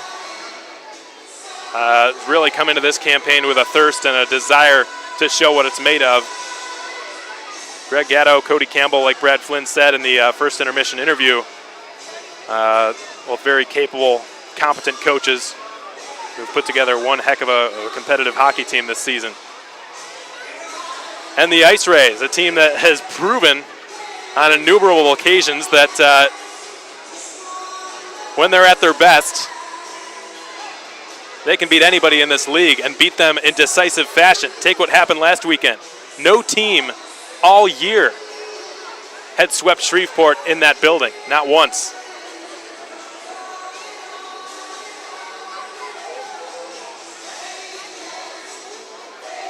As a matter of fact, the last team to sweep Shreveport at Georges Pond was the IceRays over a year ago in February of 2017.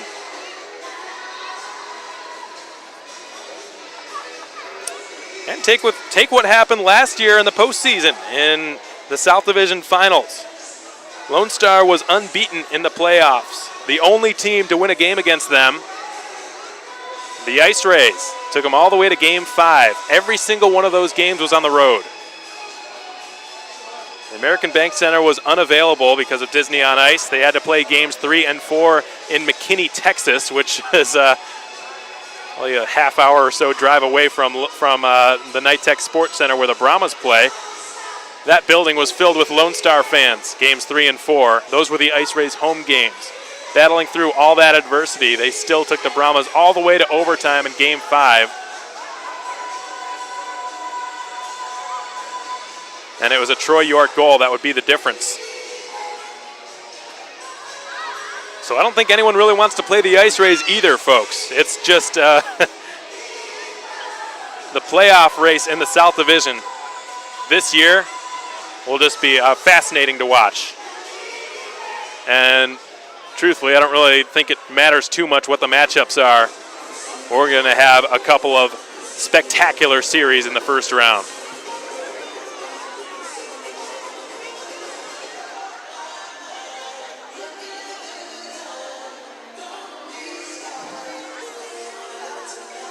So the Shreveport game has just come to an end. The Mudbugs have clinched first place in the South Division. They are your 2018 South Division champions. They will have home ice advantage through the first 2 rounds of the postseason. Who they play is still yet to be determined. That could be affected by tonight's outcome. Well, we expect it will be. The IceRays will draw to within 3 points of the Jackalopes for third place in the South. They can draw to within 1 if they win again in regulation tomorrow. They can draw to within 2 with an overtime or shootout win. They can fall back to behind by 5. A lot of different results can happen based on tomorrow night, but it just didn't really seem like Odessa was looking at this game with the urgency that one might have expected them to, especially towards the late stages after that goal scored by James Crossman from the blue line.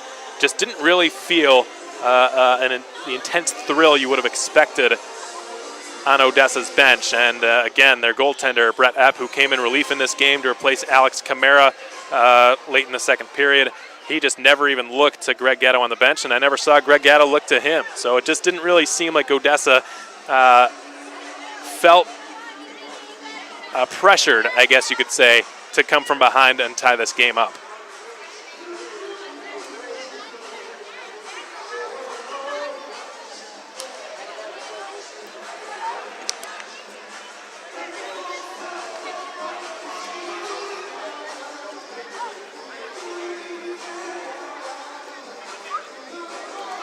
That stanchion is still being worked on.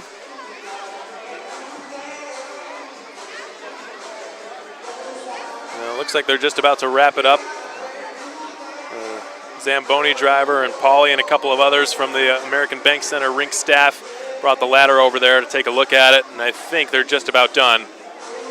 Again, half a minute remains in this contest. The face-off's going to be in the Jackalope zone. It's just sort of unfortunate. Most of the folks here at the ABC have started filing out of the building. A lot of them will stick around, obviously, for our Brazelton Homes post-game skate. Again, folks, tomorrow night, the IceRays will be hosting the Odessa Jackalopes right here at the American Bank Center. Puck drop set for 7:05 p.m. Central Time. KIII night here at the ABC. If you come to the game and head to the Rusaka Street box office here at the American Bank Center, be sure to use the code KIII to take advantage of the buy one get one free deal. Unfortunately, that deal is not eligible for people who would like to purchase tickets online or through the IceRays website or by calling them at their office, 361-814-PUCK. So to take advantage of the BOGO deal, you have to be present day of game at the box office, and again, use the code KIII. Next weekend, the IceRays will close out the 2017-18 regular season with a Pack the House weekend, also known as No Kid Hungry weekend. Frosty Friday, that Friday night, next Friday, April 6th, presented by the Council on Alcohol and Drug Abuse. That's when No Kid Hungry weekend begins. It will be game 3 of 4 in this 4-game homestand. Puck drop for that game set for 7:05 p.m. as usual, though it might change, I've heard, to possibly a half hour earlier. We'll be sure to keep you folks tuned in, updated on that as it develops. And then Saturday, Pack the House night, brought to you by CCRV, Church's Chicken, Cats 21, and The Storage Place. There will be a live post-game jersey auction with proceeds benefiting No Kid Hungry that night, with the No Kid Hungry themed jerseys being worn by the players all weekend long. After both games, there will be a Brazelton Homes post-game skate, as always, right here at the ABC. They're still not finished yet. Now let's take a look at our... We'll just choose our Sports Radio Corpus Christi 3 stars of the game while we've got some time here. I think it's fairly cut and dry, but let me just double check the box score of this game. Might be tough. We might have to give one to Connor Yanni, who extended his assist streak to 8 games. He had a pair of apples tonight. Jason Demizio with a 2-point night. Grayson Gavin with a 2-point night. Riley St. Ange with a couple of helpers as well. Garrett Halford with a goal and an assist. So I think what we'll do is we'll give the 3 stars of the game to the players who each had a goal and an assist, though it could go a lot of different ways tonight. That's what we'll do. Pudge will have a different selection than the one I'll post to social media. But our Sports Radio Corpus Christi 3 stars of the game are as follows. Number 3, we're going to go with Jason Demizio, who scored the go-ahead goal for the IceRays at the end of the second period to jolt them on that roll they went on, in which they scored 3 goals in a row, 2 in a 40-second span. The one who got the second one, Garrett Halford, is your second star of the game. And first, we'll go with Grayson Gavin. What a performance he had tonight. A beautiful pass to get the IceRays on the board early in the second period to Angus Scott on that cross-crease feed. Scott with a tap-in goal. And also scoring on that Riley St. Ange changeup or slash knuckle puck that he threw on net, sort of threw off Brett Epp. Gavin crashed the net and buried home his 3rd goal of the season. Wilhelm will fling it off the glass over the head of Scott. 15 seconds to go. Bride will work it back to the blue line. The shot is off the mark. Eric Huss was hoping for a Really acrobatic deflection there. Missed his stick by a couple of feet. And that's done it for game 57. It's in the books now. The IceRays take a regulation win and have at the very least made things interesting for the South Division playoff race and the push for third place in the South. They have drawn to within 3 points of the Odessa Jackalopes. They're at 62 now. The Jacks at 65. They can close the gap even further tomorrow and get to within 1 with another regulation victory. The Jacks can distance themselves once more and get themselves right back to where we were when we started this weekend series at a 5-point gap. And the IceRays can close it to just a single point in the division playoff race for third place. One last Janet's Cakery out-of-town scoreboard update. We basically already did what we were going to say in our post-game show, folks, to try to stall for a little while that stanchion was being tended to down at the bottom of section 106. Shout out to our rink staff, by the way, for getting that taken care of and putting fan safety ahead of everything else.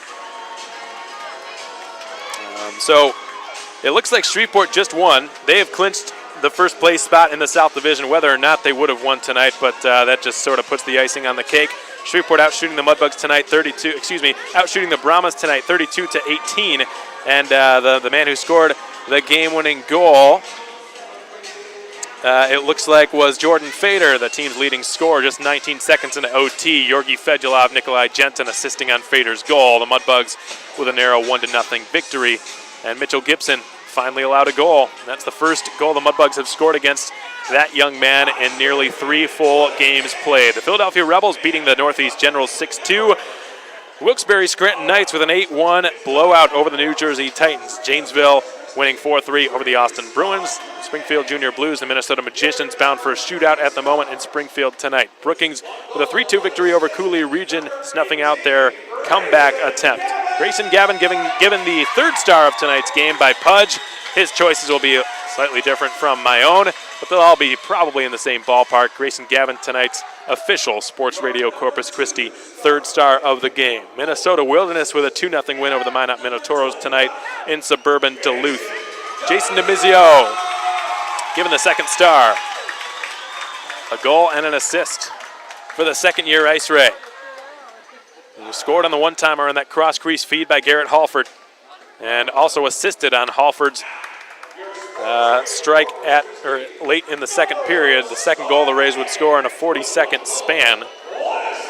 And who else but he will be given tonight's Sports Radio Corpus Christi first star of the game.